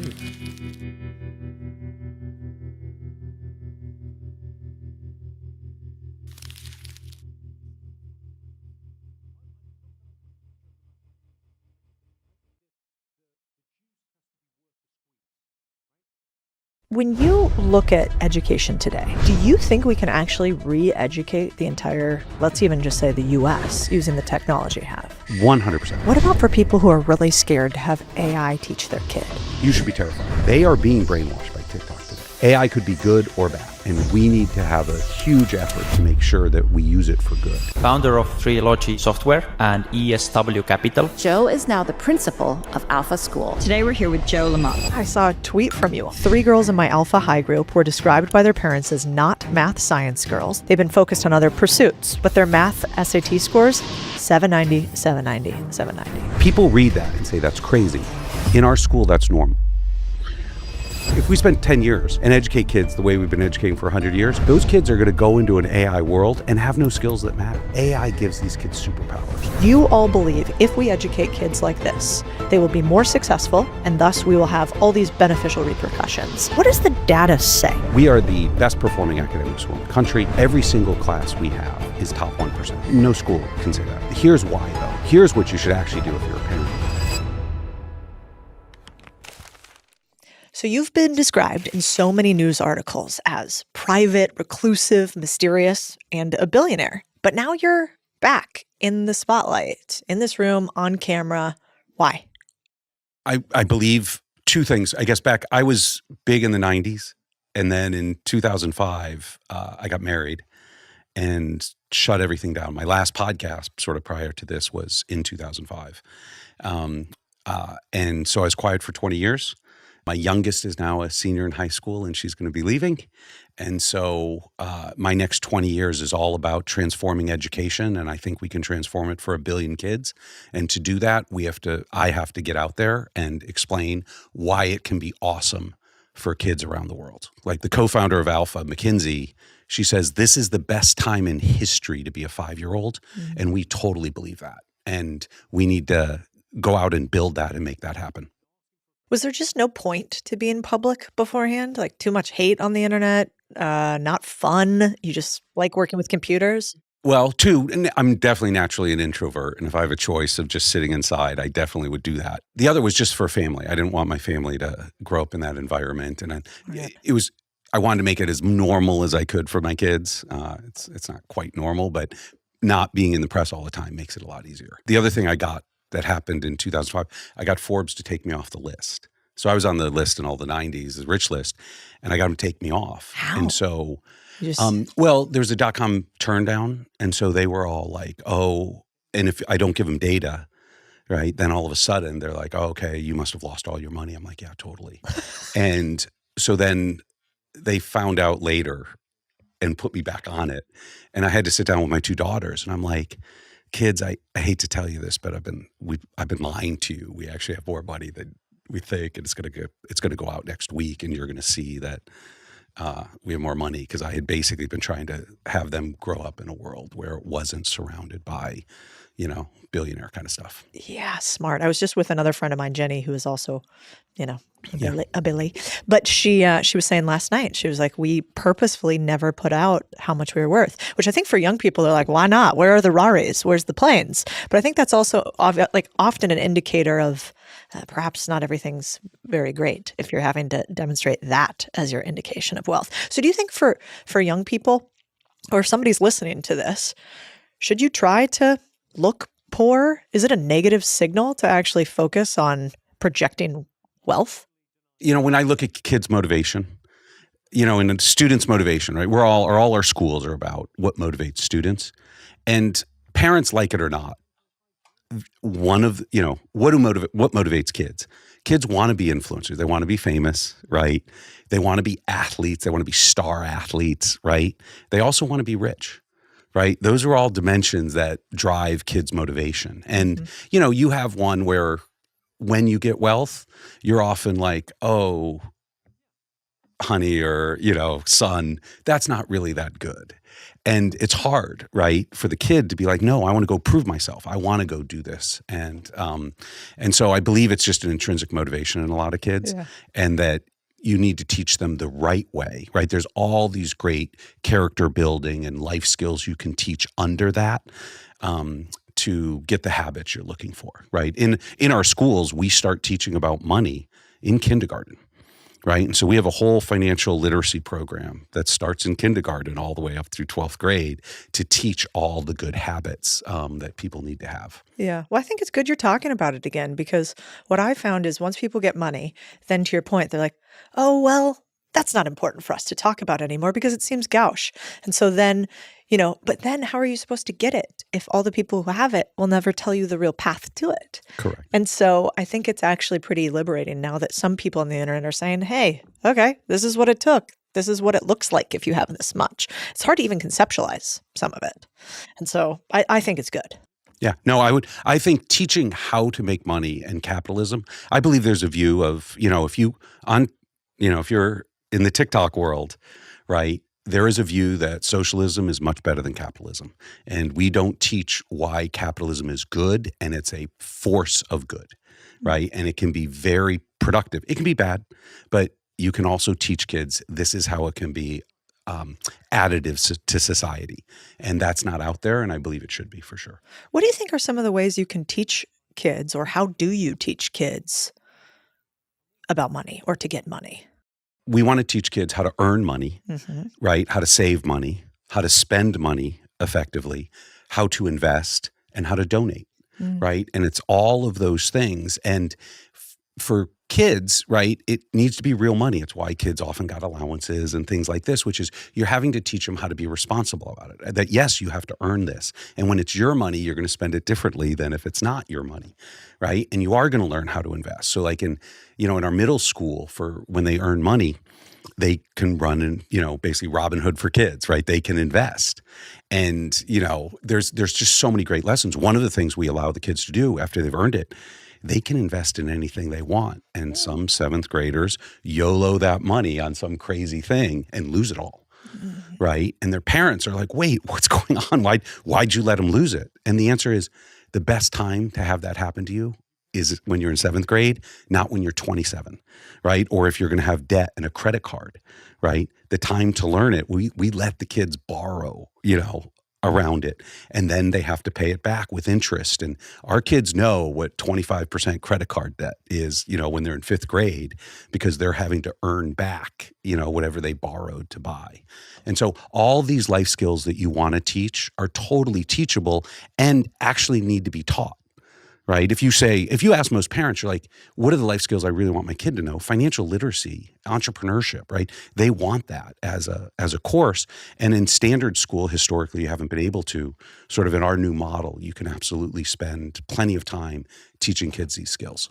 That's so smart. Yeah, I mean, we always say the best business school is being in business. Yeah. Like I find business school to be kind of a funny misnomer. Yeah. I think it's maybe okay for the network, but actually I think a better network would probably be building things with other builders? 100. I couldn't agree more. What do you think? Should people go to MBAs? No. That's an easy one for me. Is no. It is a great 2-year period to build up a set of great relationships.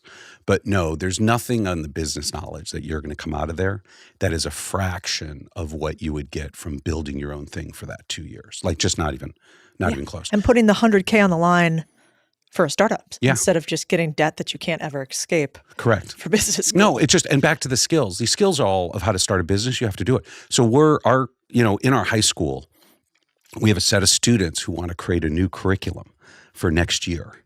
And the curriculum they want to start is how to make $1 million in high school.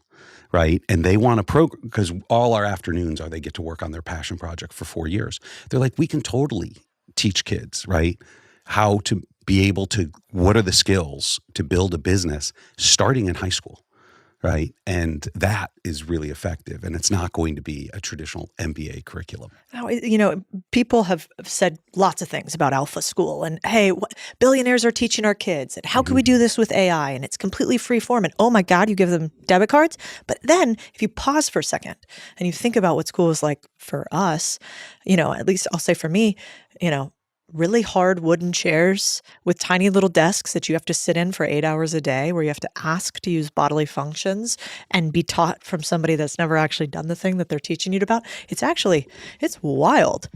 And so, if we were taught, you go to school, you get good grades, you go to college, you get a good job, then you make money, and that's how you get rich and happy. Mm-hmm. What do you think the real process is? Well, I think the way to think about it, or the way we think about it is, if you focus on K through 12, it's been 100 years. We've educated everybody on the planet the same way, right? It's put them in a classroom 6 hours a day, teacher in front of the classroom. And that was actually 100 years ago the best way to educate the population, right? And it is the most equal thing on earth. You can be in the poorest school district in any country in the world. There's a teacher in front of a classroom. The building's not very nice. Or you can go to a really expensive private school and there's a teacher in front of the classroom in a nice building. But it's the same mechanism. And, sort of where Alpha came from was, if you stepped back and said, okay, AI is coming, the world's going to be different in 10 years, and you have a kindergartner, and you're like, am I preparing them, for a dozen years from now, right? What would that be? And you rethought this from the ground up. How would it be different? And so that's what we did, is we just sat there, and the first thing, back to the experience, the first thing that we said was, if you're going to send kids in this for a decade plus, they must love school, right? That is just a design goal, right? I'm a product guy, right? And so I just look at this as a product manager, where I'm like, how would you design a product? And so the first thing you'd say is, they should love school. And we literally measure it we ask kids every 8 weeks, do you love school? We have like an NPS score. Absolutely. 90+%, 96% in the last one said they love school. We actually had to ask a new question because it got so high, it was sort of useless to ask that, is we say, do you love school more than vacation, right? And 40 to 60% of our kids, each 8 weeks, depends on the workshops and whether they're really cool or what their vacation choice is, but we sit in we want to strive to build an environment that if we're going to send your kid there for a decade plus, like, they should love it more than vacation, right? My highlight, I've been principal for 3 years, was a few months ago in the spring, 2/3 of the high school students sent me a note and said, can we keep the school open this summer? We don't want summer break. What? Right? And I did not like school. And what I went through was not that. I got in trouble for skipping school all the time in high school. Yeah, you dropped out of Stanford and too. I dropped out of college for the same reason. And, but that is crazy. But that is what our design goal should be, right? If you're going to rebuild school and your kids, right, it should be that. And but don't people even push back on that? On you on that? Like, I know my parents were like, you're not supposed to like it. You're supposed to go. You're supposed to listen. It teaches you discipline. So do you get pushback? Like, should we actually love school? So I didn't start Alpha. It started a decade ago plus, and Brian and Mackenzie started it. And there's a long story on getting my own kids in it. But when I sat down with Brian, when my kids went in a decade ago, I said, what are the things I don't know as a parent that I'm wrong about? About education. And he's like, the first thing is kids must love school. And I was like, it's spinach. Yeah. It's spinach. And he's like, you are so wrong, Joe. And you will figure that out.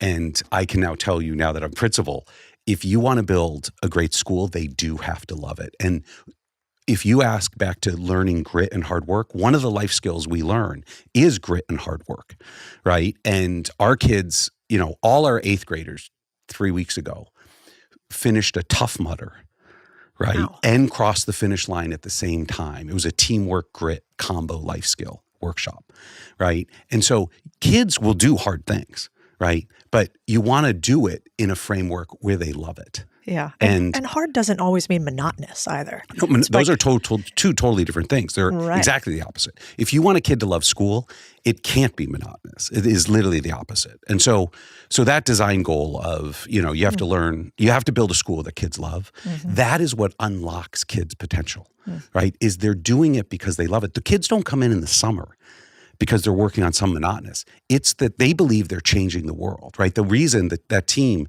who's working on it is they're working on a project where they're building an app, and their goal is to teach 100 million teens the key to their happiness is contributing to their community. Right? And they're building that app, and they're like, we are going to change the world with this app. It's going to be the greatest. They have all these influencers who are helping them. Mine was on like, this. get an A- and no more, because what would be the point of that? Right. And so this whole point, right, of exactly, I was the same way of, what's the minimum academics I could do to still get through the system? Yeah. This is, you want to engage kids on their passion, right? Starting in middle school, we start passion projects. Well, let's back up though, because I think people could listen to that and they might think, well, that sounds really nice. And they won't know your background and that you're incredibly data driven and the success that you guys have had. So like, it's not just you're like, that sounds good. I'm Joe. I'm a touchy-feely hippie guy. That's not you. You're the opposite of that. In fact, like many times I think people had said, or you had said, I would be the last person to be building this kind of company. So like, what does the data say? You have a particular way we're going to talk about on this podcast that you all believe if we educate kids like this, they will be more successful, and thus we will have all these beneficial repercussions. But your success has been pretty wild. So tell us like why we should listen to you on this. First of all, we use on the academic side, there's multiple parts, but one element is, are they actually learning academics in our schools? Yep. And we are the best performing academic school in the country. On every single class we have is top 1%. And so in every grade, every subject. No school can say that. And here's why, though. Here's what you should actually do if you're a parent. We have known for 40 years that kids could learn 2, 5, 10 times faster. There's a whole field called learning science that has been studied for decades. Papers came out when I was in high school, right, about how we could radically transform education and allow kids to learn 10 times faster. But they all started with, this will not work with the standard teacher in front of a classroom model. And so there was no way to solve it, right? Because economically, you couldn't give everybody an individualized tutor. You couldn't go mastery. You couldn't implement some of these learning science concepts. And, one of the things that has changed, right? And our second, when we talk about if we're going to redo education for the next decade, our second principle is kids need to learn 10 times faster. Right? We need to allow them to learn 10 times faster, because sitting in class for 6 hours a day and homework is not going to prepare them for the world that's coming. And so that was part of why I got involved 3 years ago, was I had to go build a learning engine that teaches kids 10 times faster. And, all these learning science papers, every parent can go read them and understand it's possible. We took AI, Gen AI, combined with learning science to build this engine. So if you come to our schools, you sit down at this learning science-based AI tutor that's not like ChatGPT. It's different, that you'll have to experience it to understand it. But it's going to teach the kids 10 times faster. So in 2 hours a day, they sit down for 2 hours, they learn more than twice as much as if they sat in class. And so they're learning so fast, it doesn't matter where they come in. They can come in, top 25%, bottom 25%. They are going to get to top 1% the longer they're in the system, right? Because they just keep learning twice as fast as anybody else and doing it in only 2 hours a day. On the academic side, kids can crush it. Like if I could wave a magic wand to fix things, if parents could understand a couple things. One, your kid should love school. You can't say you should have a crappy 12 years. No employer would say, come work for me. And hate right? it. And it's going to suck for 12 years. Like when we talk about love of school, it's just so obvious in every other part of our life. We would be like, that's ridiculous. And yet, what employer, like, it's going to be terrible. But that same parent who's running a company with, thousands of employees, when they look at kids, they're like, yeah, you should toil a decade. It's terrible. You should hate it, right? It's good for you. And that's why all these kids are unhappy, right? And that's why they're not engaged. And that's why middle school and all these mental health issues. It's because we've designed a system that bores the crap out of them. We hope they hate it. And then we're like, let's put stress on them. And you do all that stuff. And you're like, God, that doesn't work out that well, right? I mean, it really is insane, like the system that we've designed. And so going back, you're like, yes, you should love it. So parents need to understand that. That's critical. And who at the end of the day wants to look at their kid and be like, I want you to hate this. The second is, though, you can crush your academics in 2 hours a day. That's it. That's all you need. So all of us who went through, because all we know, 6 hours a day at homework, you want to do better, you have to, all this crazy amount of time, that's not required. 2 hours a day, you'll crush it.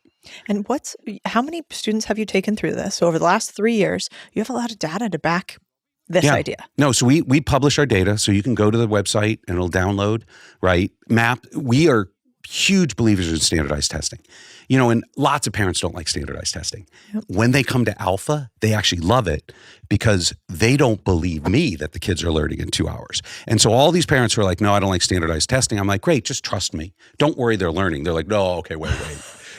And then until they get the standardized test back that shows their kids crushing it, they are very skeptical. Yeah, I saw a tweet from you on it. And the tweet was, 3 girls in my alpha high group were described by their parents as not math science girls. This happened to me too. They've been focused on other pursuits, launching a Broadway musical, competing for Miss Teen USA, building millions of TikTok followers, and became nationally recognized as a teen dating expert. But their math SAT scores, 790, 790, 790, which is wild. People read that and say that's crazy. In our school, that's normal, which is, there's a meme in the world, and in our middle school, a lot of girls come in and they're like, I'm not math science. It's a TikTok meme out there. And so they all say it. And one of the exercises we make them do is we're like, oh, really? Well, go find the learning science paper that's been written, because there's 10,000 of them written, that shows that middle school girls can't learn math science, right? And there's obviously none. They all can. And so that's where you get into the motivational part. Mm-hmm. A lot of what you're trying to do with kids, right, when you're raising them, is what are the limits they have in their head, right? What do they think they can't do?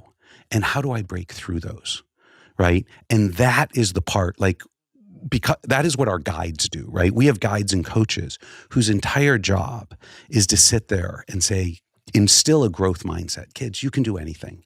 And how do I motivate you to put in the effort to show yourself to do it, right? And so if you want the most controversial thing we do about paying kids and all these kind of things, so we will take any middle schooler, girls or boys, and we will pay them $1,000 if they get to top 1%. Because lots of kids come in and say, I'm not top 1%, right? I can't do that. Only GT kids can do that. Everybody else, I couldn't be a 790 SAT. And we're like, well, $1,000.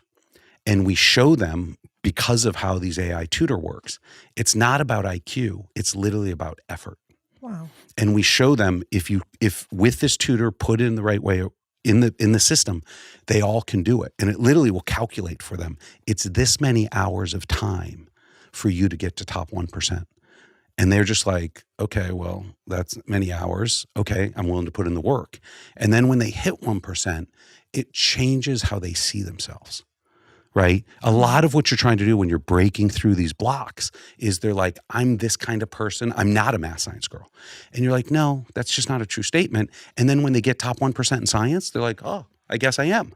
And then once kids, you have to pay the $1,000 once to sort of get the breakthrough.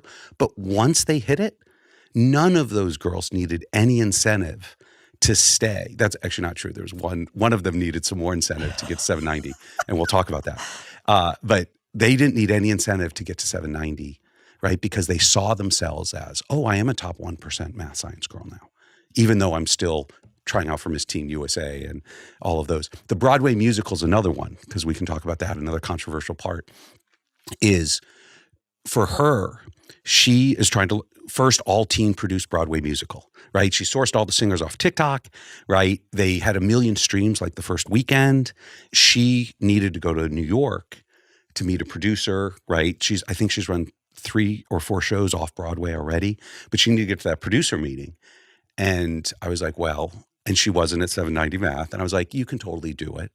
And there was an incentive, and it would pay for her to fly up to New York to meet the producer.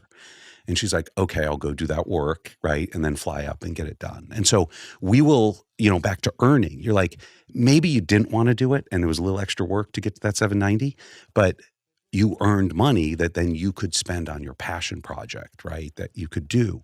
And when parents hear that story, okay, do you want to have a framework, right, to earn and save and spend?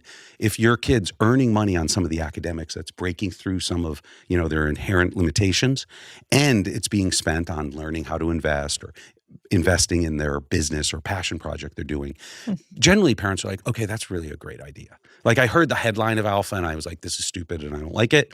And then sort of when they dive down, they're like, okay, wow, that's great. I wish my kid would go through that. Yeah, well, I think the headline's actually pretty fantastic. It's like where students learn 2x in 2 hours, test in the 99th percentile, and then give students the rest of their childhood back. That is good. You got some, that's a good marketing slogan.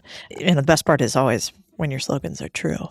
Buying a business or launching your own venture can feel impossible if you're stuck figuring out the website, logo, email marketing all at once. But here's the good news. GoDaddy Aero is here to help. So just a few prompts, it builds a professional website, a logo, an email, even social content, all tailored to your business. It's like having a whole launch team in your laptop. Instead of months of grinding, you can go from idea to launch-ready business in minutes. No more waiting, no more guessing, just a real online presence that you can grow with day one. Suddenly, the thing that was just a tiny idea in a notebook is online, polished, and ready to scale. So if you're ready to take your idea to life, head to godaddy.com/Codie Sanchez and try GoDaddy Aero today.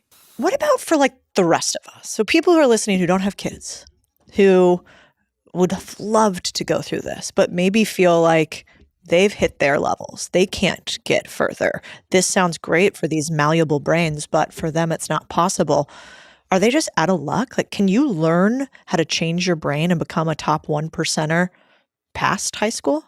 Yes, you can. It's not the market we're focused on, but all these learning science concepts, you know, there are some elements at age, but fundamentally you can apply them for your entire life. And, you know, K through 12 and take higher ed. If you take higher ed and down, the education market is a global $7 trillion market. And so we're focused on the K through 12 for now.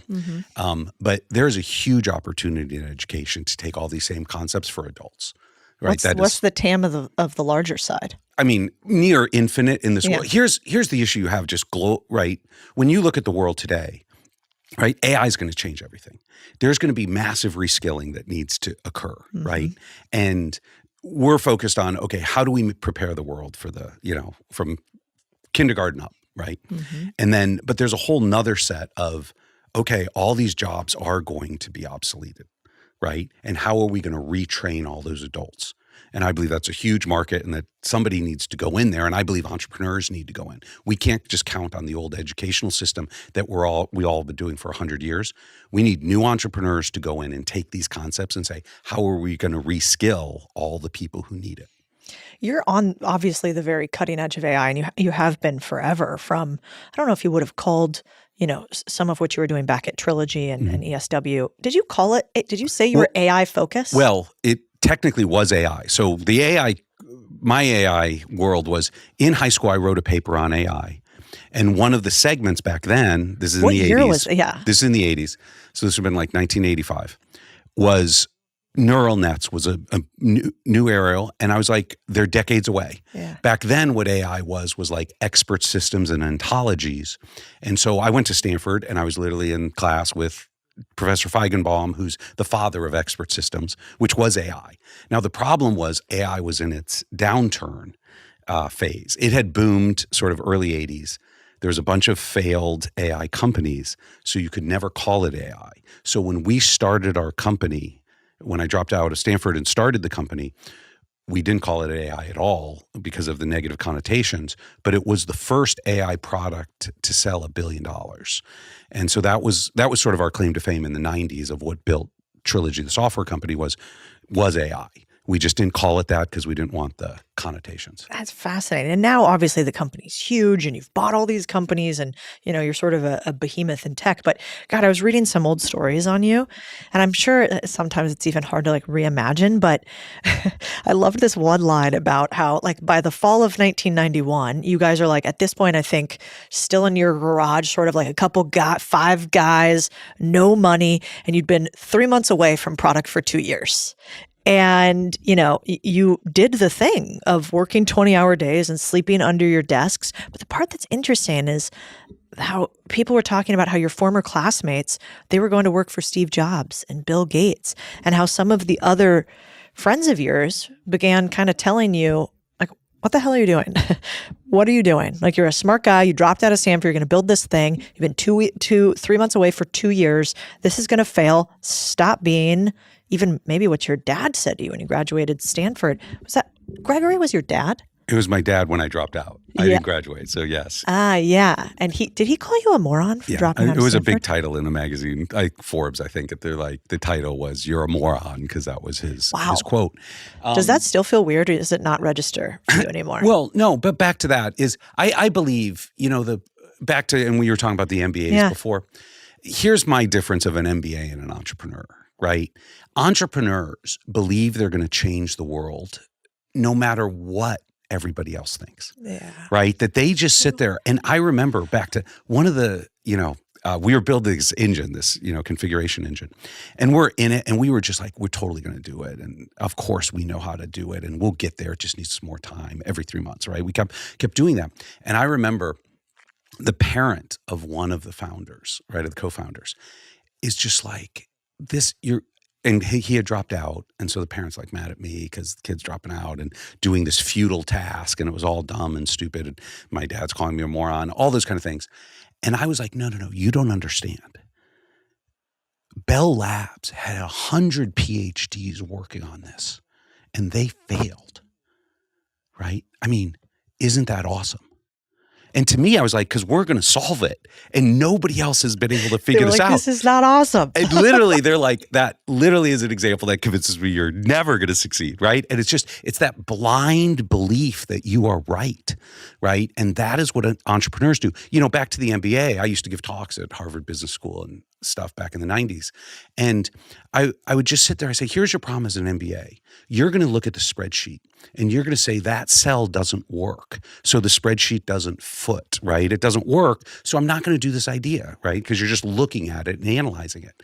I'm like, an entrepreneur looks at that cell and says, I will change that cell. I will make that work, right? And that's sort of the difference between the two. If you're going to be a builder and an entrepreneur, you're going to go change reality. Like when we started back, 3 years ago when I became principal, I'm like, I have to build an engine that teaches kids 10 times faster, right? And I'm like, no, we got the learning science, this Gen AI, it's totally going to be doable, right? And yes, you can do that. But if you analyzed it, it wasn't obvious. I think today people still don't really believe it. But that is what you do. You go out there and you say, I'm going to go build a school that people love, that, all those crazy things that you read about, entrepreneurs go make that a reality. And that's what's awesome. And I believe just, are they made or formed? We believe in our high school that you can teach kids this skill. And if they're following their passion, they all have ideas where they think they can, put a dent in the universe. And we just need to help them do that and give them the skills to do that. Why do you think your brain worked that way? Why was your neural network wired to the fact that you looked at something almost impossible and thought, yeah, we're going to do that? I think humans naturally are like that. And I believe the standard school system sort of beats that out of them. If you talk, so starting in middle school, a lot of people come into our schools, right? We had a few hundred people join. We have schools now all over the country, and they joined, in the last 10 weeks ago when school started, and they come into middle school and they're consumers, what we call consumers, right? They scroll TikTok, they play Fortnite all day, right? They've been caught in that dopamine, evil screen time hook. And we run everybody through an exercise where we say, what are your values, right? Go do a values exercise. Do a Japanese ikigai, if you know what those are. Sure. What do you love? What are you good at? What does the world need, right? What do you get paid for? And do a vision board, if you think as a way to think about it.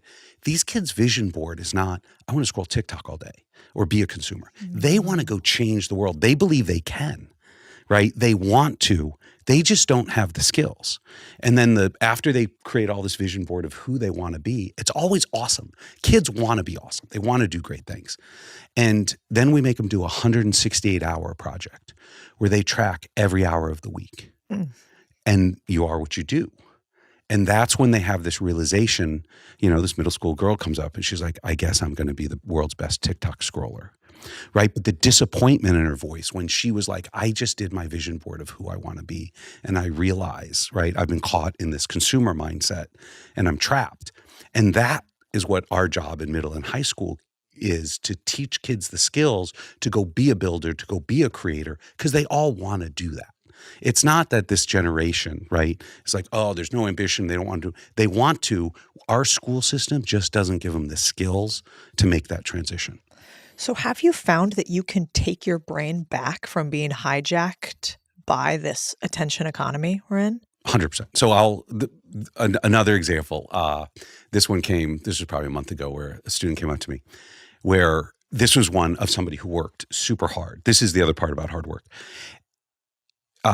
10 weeks, he came up to me, he's like, 10 weeks ago, if you had said, sign a contract, I'll pay you $100 an hour for the rest of your life, and you will just play video games. That's it until you die. He's like, I would have sold my soul and signed that contract. Right? That was it. He was caught and he was sort of happy. It's like literally he was signing up to live in the Matrix. Right? And he was totally willing to do it. And he's like, today, and he was presenting to the other high school kids at Alpha. And he's like, today, I don't even have time to play video games. Right? Because he is building. Right? And so you absolutely, all these kids, but what they need to work on, if you put them in school for 6 hours a day in homework, you've made an environment where they're like, okay, my escape is to scroll TikTok and play video games because I'm not building, I'm not engaged, I'm not doing hard things. Like the third thing that I need parents to really believe that a lot of parents don't believe, you got to love school, right? You got to learn, crush academics in 2 hours a day. The third is the key to your child's happiness is high standards. And high standards are when they engage, they want to engage in hard things. They want to go build an app that's 100 million kids are going to use. That's going to, right? They want to go build that. And that's hard and they know it's hard, right? But they will, right? And that's why they'll come in and put the effort in, right? If you think about athletics, I don't know if you have an athletic background, but athletics, the athletic ethos in America, we actually believe all these things. We just don't believe when you apply to academics, we think it the opposite. So Westlake, right? Parents in Austin are like, I want my kid on the Westlake football team because they're going to be state champions. It's going to be the hardest thing my son ever does, right? They're going to work. They do go in the summer for practice, right? They're in the weight room at night, right? They are doing the hardest thing they've ever done to be on the Westlake football team, right? But they'll remember it the rest of their life. But if you said that same thing, right, and said that's academics, right, or what the school day should be like, they're like, no, definitely not. I'm not going to have my kid do that. It's only in after-school athletics where we believe that. It's so good. I mean, I hope you guys expand past even high schoolers at some point. Or to your point that somebody listening right now hears this, and somebody who has built billion-dollar businesses is getting so fired up about changing people's mentality in education. And what I'll say is like, it's the same thing I see with a lot of employees in our companies. There's actually some sort of disease or virus where we want to get by. We kind of want to get by. We do have the vision board maybe of a really cool life, but this idea of hard things as the key to loving life is something that we subscribe to. Here, our first line at Contrarian Thinking's Creed is those who say it's impossible should get out of the way of those of us who are doing it. And so we believe that deeply, but people don't last here very long if they don't believe that. And I kind of proactively will say to the team, if you ever say we can't do that, or that's not my job, you're fired. And you're welcome too, because hopefully it snaps you out of it and you go somewhere else. Do you find this brought, not even in the kids, but in the talent, in the guides that you're hiring, in the employees in your companies? Am I jaded in that I'm saying there does appear to be, there's these two worlds. One world where there's builders in Austin, like our mutual friend Brendan and, Dino, who I think you know from Saronic too, and they're just animals. And there's this one, and then there's this other side where there's so many people that I just want to shake them and be like, you have so much potential. What the fuck's going on? You're in your own way. That world I completely agree with, and we believe every kid, right, can be a creator. The issue is they haven't found what their passion is. So when they come here and they're not engaged, it's because this isn't the hook, right? We talk about every kid has a passion for learning. It's just not always academics. So back to my story of my dad, I was a shirker in school. I was the slacker who I wasn't trying to do impossible things, right? I'm the one who was disengaged all the way through school, right? And then I drop out. My dad's like, you're a moron. But then there's a follow-on to that, which is 18 months later, he sits down with me and he's like, I'm so glad you dropped out. right? I'm so glad you dropped out because we'd been working 100-hour weeks, living under the desk, right? And he's like, you have found what you love. And he's like, before this, I was worried that you were a lazy little shit, right? And a parent's terrified of having that, right? And that's in school, that's what I was, right? But then once I found what I wanted, right? And you just take off. And we look at every student that we have. That's our job, is to find what is it that lights them up, right? And that's what school, why you have to say kids must love school more than vacation, because you found it. Anything else, it's a parent pushing their values on the kid, not what the kid wants to do.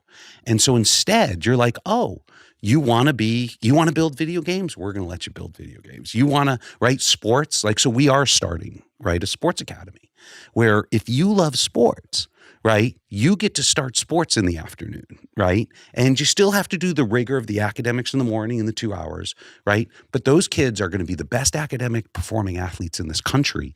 But they're also going to engage in be a D1 bound middle schooler or a D1 aspirational middle schooler. And it's always tying things in to what the kids' passions are that unlock it. Like one of our life skills that we teach in the afternoon, teamwork and leadership, entrepreneurship and financial literacy, socialization and relationship building, storytelling, public speaking, and grit and hard work, right? Those are the things when we say, in the AI world, those are the life skills that kids really need. And so take public speaking.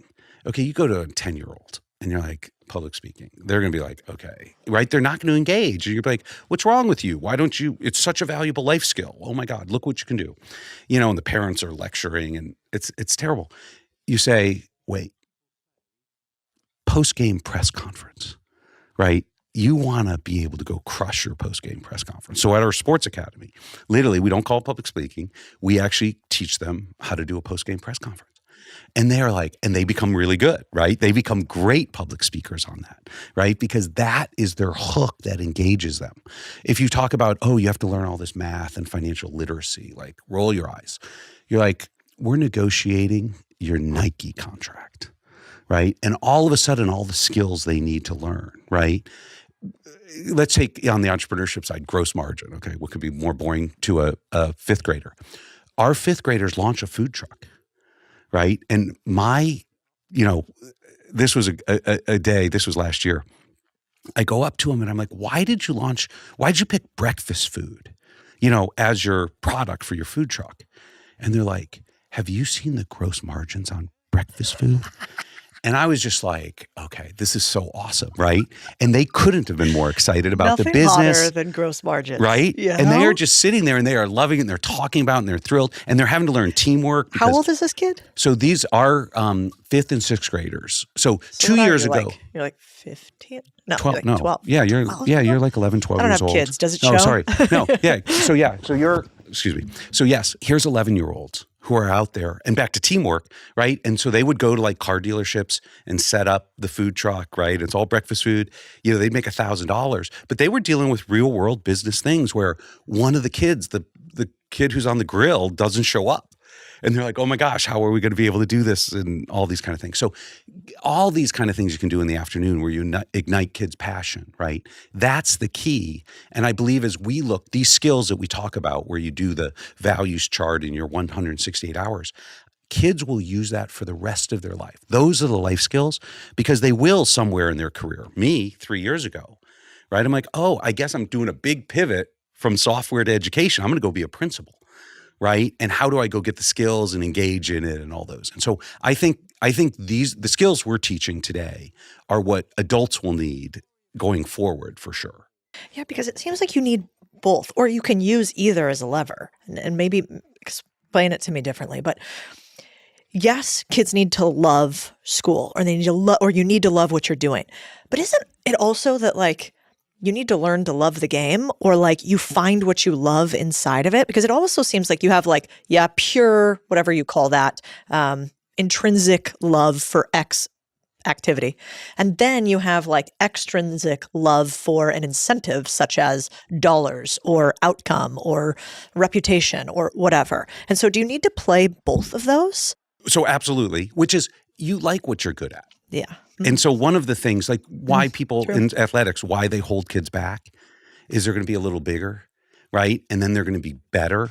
And then because they're better, they like it because they're getting accolades, and then they get more playtime, and you get that positive Just cycle like a loop. Pavlov's dog. Yeah, sort of and you just positive start getting into it, and people want to do things they're great at. Yeah. In middle school, these girls would have said, no, I'm never going to do that.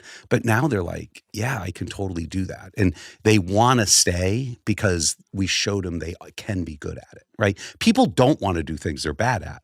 So if you're bad at something, right, it's how do you bootstrap them to get better?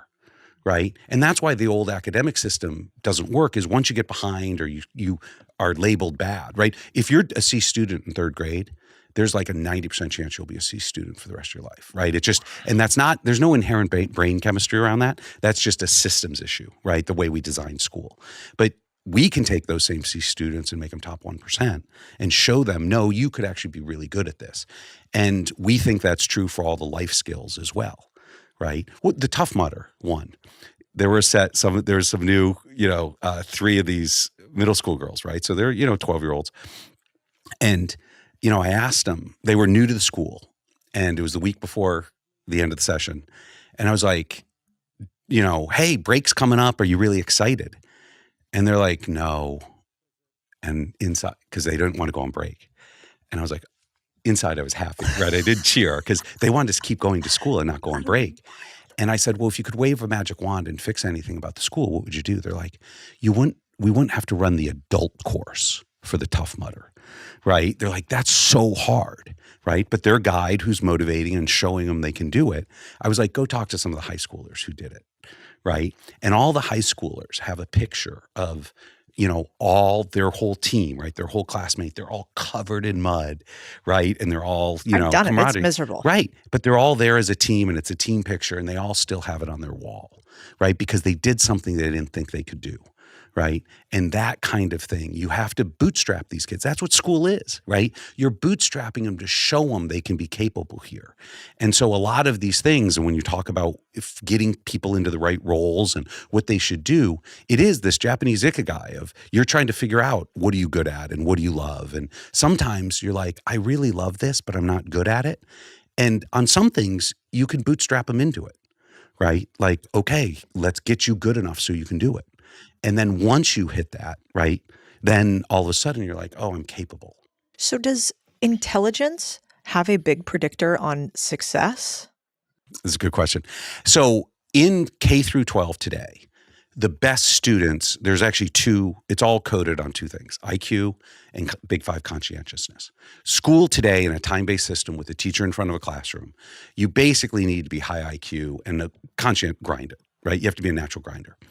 And our view is I have to get this out to 1 billion kids, right? So I can't have those 2 limitations. So on the product side, we're like, how do we break those 2 things? So back to learning science, a mastery-based, individualized, personalized lesson plan solves the IQ issue to an extent, which is we can't make everybody, I'm going to do quantum computing and figure it out.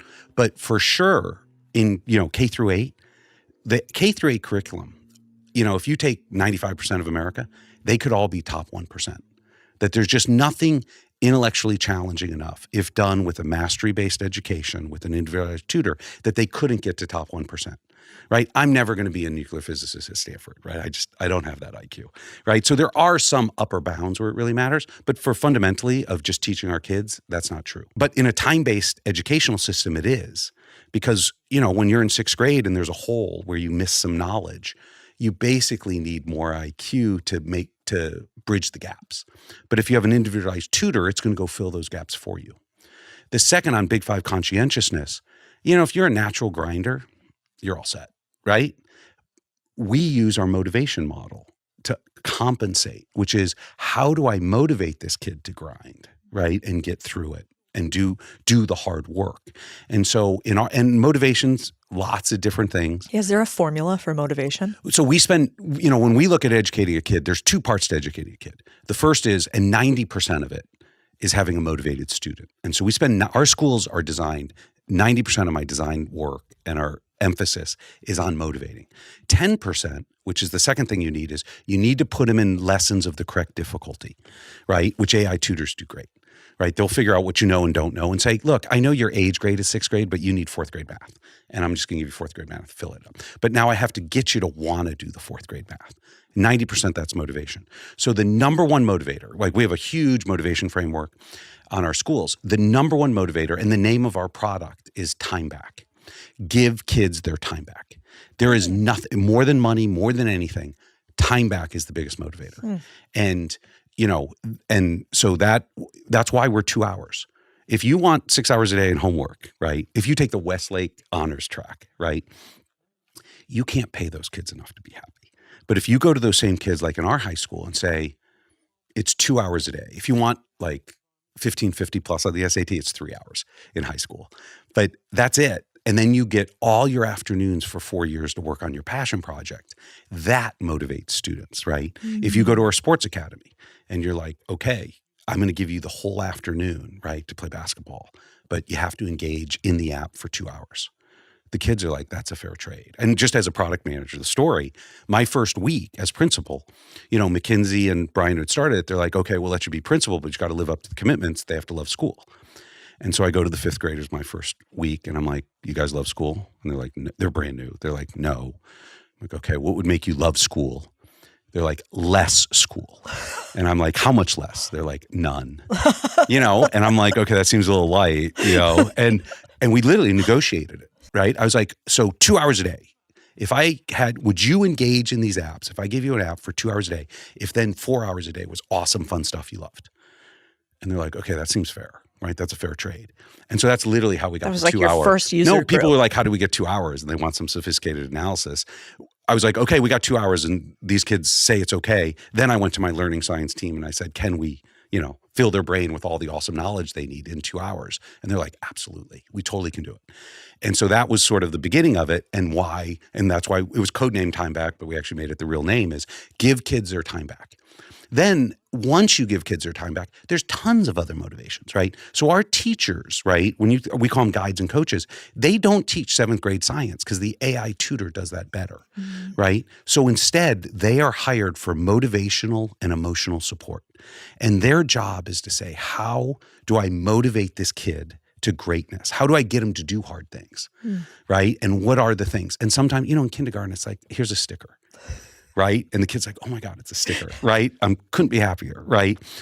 8th grader's a little harder. Stickers don't work as well, right? But you're like, oh, the time on your passion project, right? Oh, you want to do a Broadway music. Wait, you want to write a book. Oh, wait, you want to go become an equestrian, right? And we'll let you out in the afternoon off time to go do that, right? Whatever the motivation is that will get them, you have a whole range, everything from time, there is money, financials and incentive, privileges, right? So like mobile squad. Yeah. And the Broadway privileges is also just freedoms in the school, right? If you crush all your academics and hit some goals, you get mobile squad, you know, at the end of the session, and mobile squad gets to go on some trip somewhere, right? Or you get the privilege of learning in a beanbag, right? Like the younger kids where you're like, okay, you know how to learn on your own. You become a self-driven learner. You don't require a teacher or an adult to, you know, babysit you. You learn on your own. You have the freedom. Like our middle schoolers get to go to the 2nd floor where there's, you know, less restriction and less rules, and they can sit in a beanbag and sit on their computer and learn or do whatever. So there's all these different things around motivation that allows kids to learn. You know, off-campus lunch, right? Everybody, younger kids, the number one motivator to the younger kids is lunch with their guide, right? They love their guides, right? How we measure our guides and teachers at the younger, like a kindergarten, you're like, do you love your guide? As you get older, the question we ask kids is, every adult had 1 or 2 teachers who transformed their lives. Is your guide that for you? Whoa. Right? And that is the standard. And that's what our guides do, is their job is to say, right, I'm going to help you achieve your goals, right, your dreams. That's what I do all day because I don't have to sit in front of the class lecturing or grade quizzes or whatever. I get to connect with the kids, right? And people talk about, okay, this is like AI is going to change the role and teachers are going to change in our world, right? But teachers did not become teachers to grade 7th grade science quizzes. They became teachers to transform kids' lives. And in our world, and why everybody wants to be an alpha guide, we had 80,000 people apply for our jobs. They want to be an alpha guide because they get to spend their entire day connecting with kids and helping them transform their lives into who they want to be. You seem to have pretty high EQ. Would your wife disagree? Yeah, my kids would too. Both my daughters. I have 2 daughters. And they both well, I would be. found in tech, it's not always a huge correlation between the two. Yeah. But now are you the same person you were when you were building Trilogy and these other companies now? No, if 90s Joe, right? Yeah. And versus Family Man Joe, right, is totally different, right? And I could not be the principal if I did not spend 20 years like raising my daughters and being a family man, getting married. What were you like back then?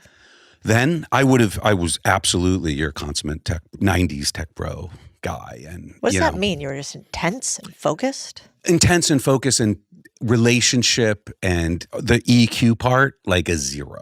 Like what are you talking about? Just if it was a pure mathematical equation, well, obviously, logically, this is the answer, do this, right? And it was very much there. And this concept that relationship building, right, and building out your network, right, is so valuable, right? I mean, right, socialization, relationship building is one of our key life skills we teach the kids. I had 0 of that. Right, back in the 90s. And I'm like, why would you do that? I'm just going to build a better product or whatever. And the human component was, so far down on the list. Yeah. And versus today where, right, when we think of the skills we need to equip our kids for the future, those are the skills that matter. Right. I mean, a guy who's built multi-billion-dollar software companies, who was really happy doing this. I'm a little bit happier doing this too. I need to get over it. I'm working on it. But now you think that relationship building and human connection is more important? I'll give you an example. And it's my own daughter as an example. My oldest daughter is an introvert like me, naturally introvert, and great student. So she got 1,600 SAT. She's a math, English double major at Stanford, right? So, Slacker. And she's one of these, she was the opposite of me on this. She loved academics for academics' sake. In high school, she read calculus books for fun. When she got to Stanford, she's like, wow, these STEM boys can't write. So she created a writing program called equation-based writing. Because in freshman English, you have to grade. She's like, God, these are so bad. Let me help them out. So she's loves academics.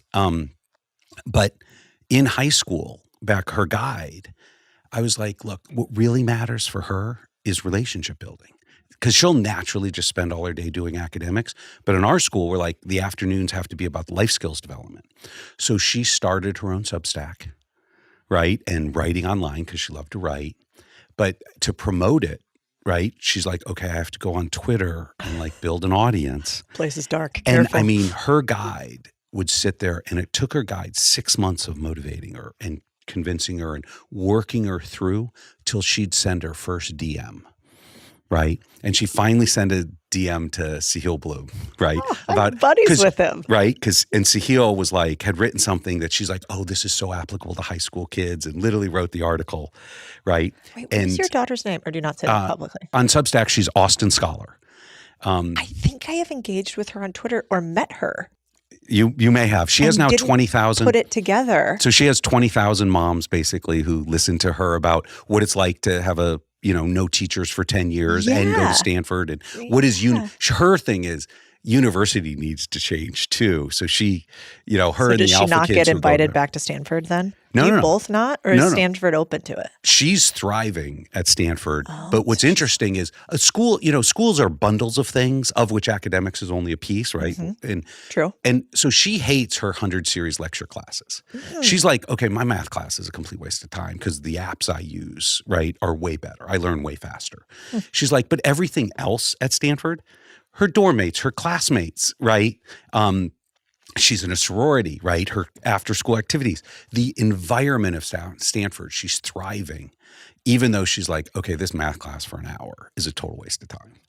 And everybody knows that, right? Back to these same things. Harvard has published an article that says AI tutors are better than Harvard teachers, right? So it's not like we don't know this. It's just, how are we going to change as this goes forward? But back to the relationship building, and all of that, this key life skill she didn't need more academics. She didn't need physics 2 AP, in high school.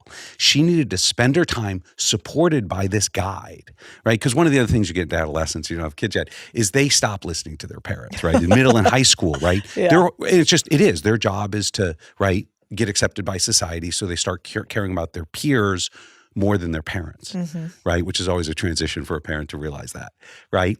And so like when she was applying, it was Chloe she trusted, right? Who was her guide, who is like, Chloe, when she said, look, relationship building is important, Kate's like, okay, but it was really hard for her. And she needed that coaching, right? And support. It's high standards, but high support. It's not just drop them in the deep end. It's coach her through it. And then eventually she got it. And now she has this great network, right? But and so those kind of skills, if you have a relationship person, you're also, to the arts theater girls, right? You're like, okay, guys, you're going to do math. Right? You are going to do math. We're going to show you have all these skills. And if you're the academic, we're going to teach you relationship building or entrepreneurship or whatever else over there. If you are the EQ girl already, right? We have girls who have millions of TikTok followers. And we're like, yeah, you're going to get 790 math, right? One of our kids is about to do something that in science that like nobody in American history and science has ever done this in high school, right? And if you had asked as a middle schooler, would they do it? The answer was no. When you look at education today and where we're at, like, do you think we can actually re-educate the entire, let's even just say the U.S. using the technology we have? 100%. How long will it take? Well, this is why what I want to communicate. My goal in this is we need entrepreneurs and builders to come in. If we keep on the status quo, not going to happen, right? It's a 100-year-old system. It's not changing. And what right. happens if we don't change? It's really bad. Like paint a picture. As somebody who deeply understands AI and education. Well, the skills happens? You're going to need, like back to just if we graduate, then if we spend 10 years and educate kids the way we've been educating for 100 years, those kids are going to go into an AI world and have no skills that matter, right? And people are going to say, why?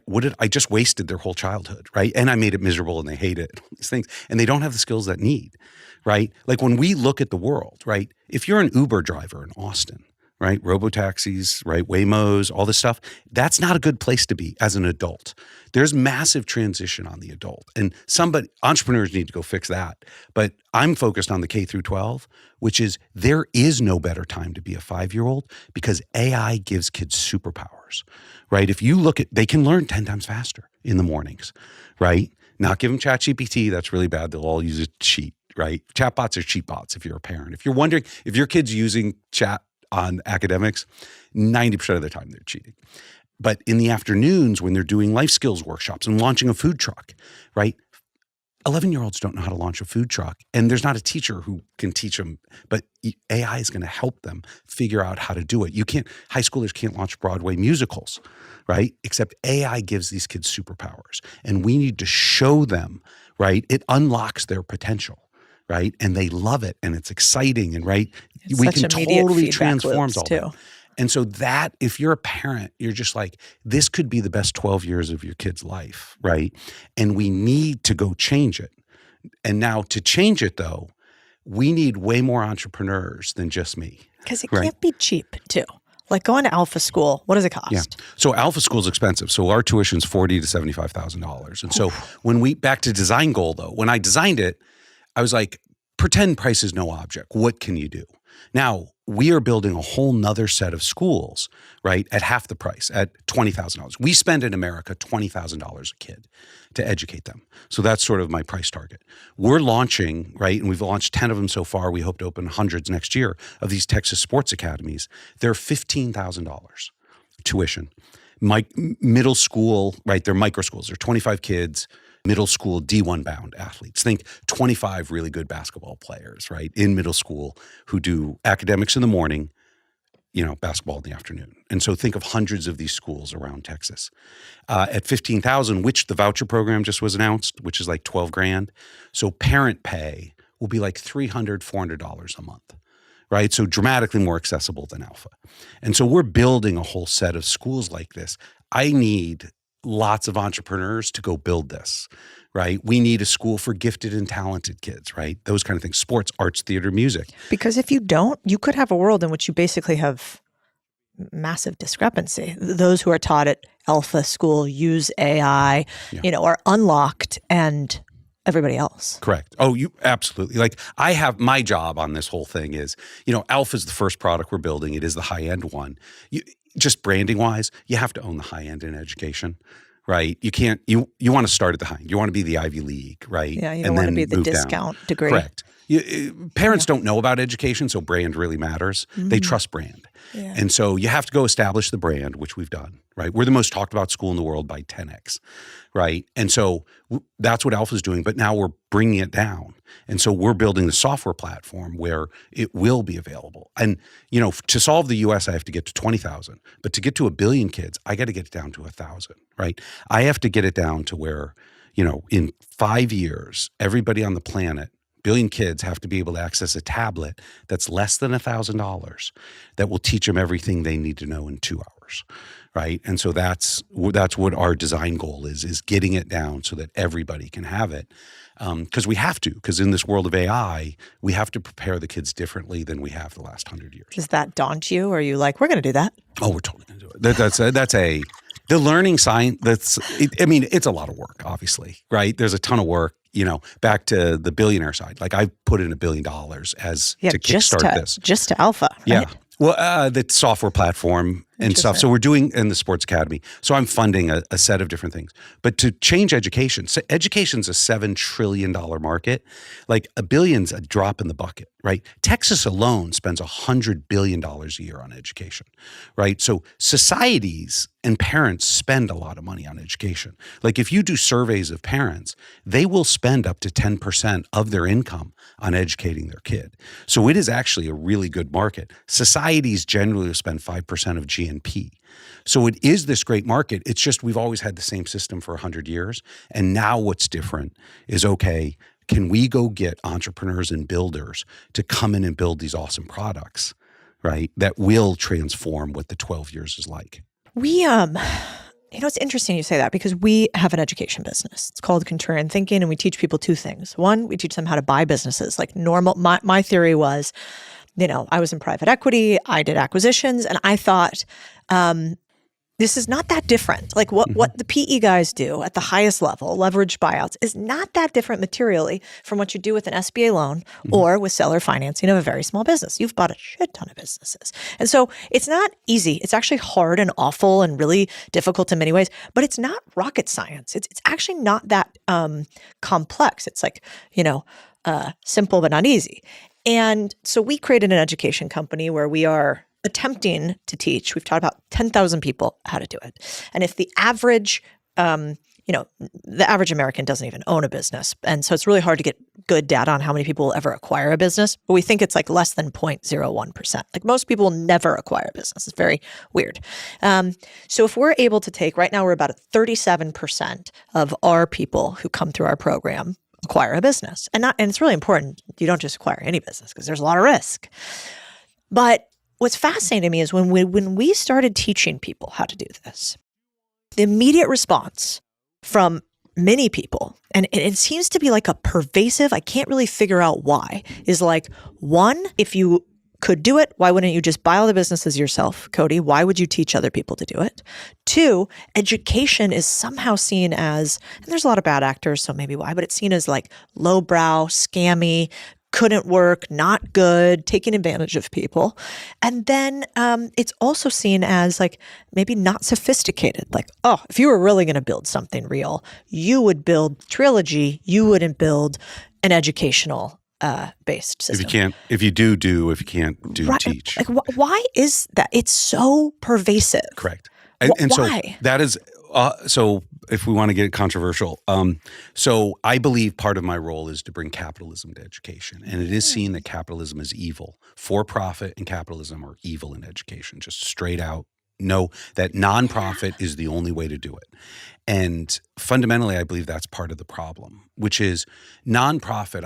I gave a talk at Masters of Scale, which is, how to scale big ideas. Yeah. And education doesn't scale and the reason is nonprofit means non-scalable. Like if I have a set of donations, right, and I build the world's best product, the better the product, the faster my money goes away. And now I'm done, right? There's plenty of charter schools who have 3,000 person wait lists. And I go ask the head of the school, I'm like, well, why don't you open another campus? And they're like, I'm waiting on a $40 million donation. Versus I had 1,000 people at an info session in New York City who are going to pay tuition to this for-profit. I will have no problem raising capital to open a new building because of its for-profit. Capitalism scales, right? This $1 billion that I threw in, that's not enough to fix education. We have to show what's going on, right? We have to show there's great businesses here. And so, but there's a view, appropriately so, there were bad actors and lots of for-profit scams. We just need to go get the good entrepreneurs who can use capitalism for good, right? Like one of the things we do is it's why we publicize all our academic results. That we are like, guys, don't trust us. You shouldn't trust us. Look at our results, right? And but unlocking human capital. Well, that's what, and the results mean SAT scores, right? In this case, academics or the life skills. It's the 3 commitments. Parents are like, oh my God, my kid really does love school, right? And they're like, you actually as a parent, when it happens, you're like, okay, this is great. Then the second part is, okay, they're crushing their academics. And then that third, life skills, when they're launching the food truck, you're like, okay, this is actually what my kid needs to do. Or they're building relationships or whatever that life skill. No, they watch the Tough Mudder. They're like, okay, this was better than my school. So they look at that product. You just need a product focus. And like for yours, here's how I would design the product, right, in a for-profit world. So we have a set of high schoolers who are like, okay, we're going to build a program to be a millionaire in high school. How do you make $1 million in high school? Right. And so they're talking about pricing. Mm-hmm. And so one of their proposals is we're going to charge $150,000 a year tuition, money back guarantee if you don't make $1 million. So it'll take $600,000 of tuition over 4 years. But if you make $1 million, it pays for it. Right. And it's a money back guarantee. So if they don't deliver, back to your point of your scammy, you're like, it's free for the person, right? And it's that kind of product design that no nonprofit would do that.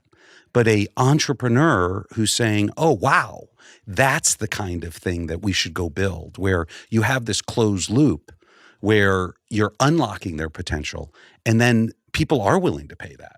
People would make that trade. They're like, wow, if you teach me how to make $1 million, right, while I'm in high school, and it's going to be fun, I'm going to love it, it's going to be all these great things, and we have to make sure of how we're teaching them. We're not teaching them how to do it, scam.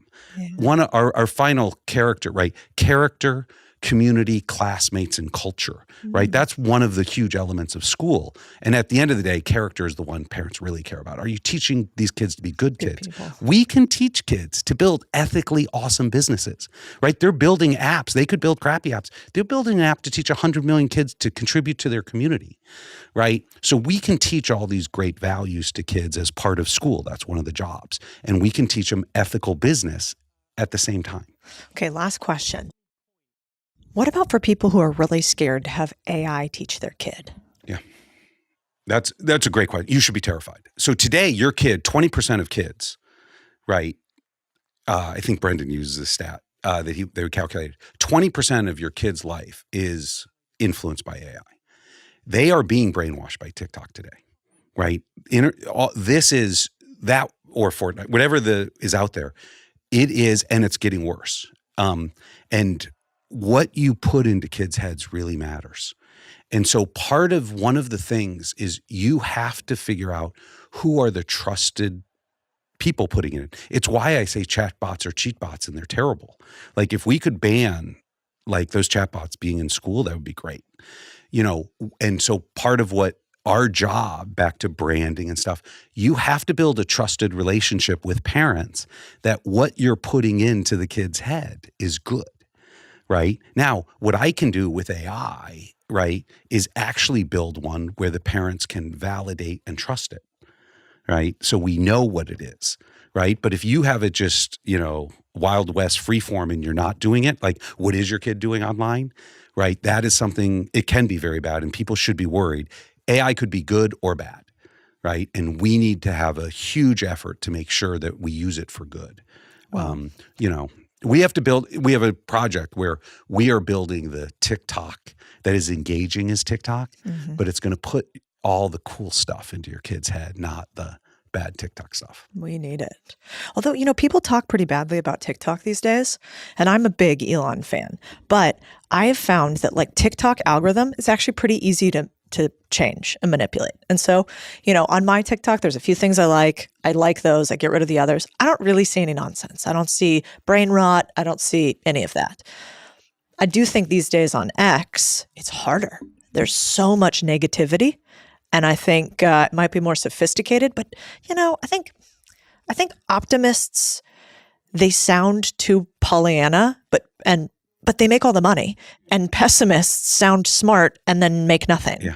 Well, and to this on online, we believe teaching kids healthy online habits matter. Yeah. And how you're talking about, you're curating a TikTok feed that's healthy for you, right? You can also curate a bad one. Yeah. And if you don't teach kids how to do it right, they'll end up with a bad one. Yeah. And I actually believe, because we have kids on X doing the same thing, you can curate a great feed on X. Yeah, I'm working on domain expertise and all, heavily using mute words and all that stuff where, you know, your block list and mute word list has to be really long.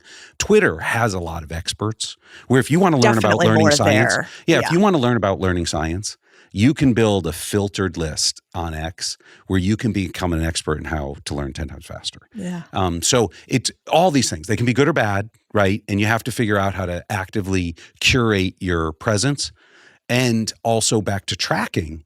Having kids track where they spend their week, this 168 hours, helps them, right, I don't just want to be a consumer. Yeah. I want to become a creator. And that's what, as parents, we should all care about. Is there some resource you love or something that you have from Alpha, an article you've written that we can mention and say, if you want that, click here, and then we can drive people direct to you? My daughter will love me if I do this. Austin Scholar. She's got, 200, she writes every week. She's got 200, articles out. It literally is from, 10 years of not having, a teacher in this new world, what it's like to go to college in it. And it's academics plus, the social emotional learning side. I love it. We'll link that. Would be, we'll put that in. Also, that's the single best source. That's the single best source. That's a good dad right there. So, proud dad.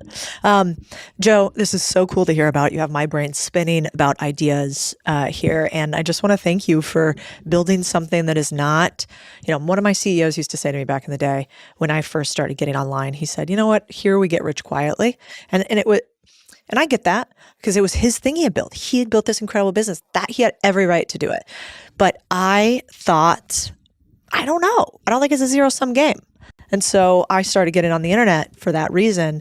And I think people like you sharing this and creating an area for education is like the only way we fix so much of what I see on the internet every day. I couldn't agree more. And if I can convince some of your listeners, right, some of your audience to come over to education, there is nothing. So back to my whole career, I obviously had a good career pre being a principal. The last 3 years have been the best years of my life. And I'm going to do this 20 years. I am more excited about the next 20 than my last 20. And I need to go get other builders and entrepreneurs to come over here and see how awesome it is, right? And so if you're like that, send me an email, DM me, and let's get you building to solve education. Because at the end of the day, there is nothing more important for a society than how it raises its young. That is the single societal issue that really matters. And so come work on that. Thanks, Joe. Thank you very much.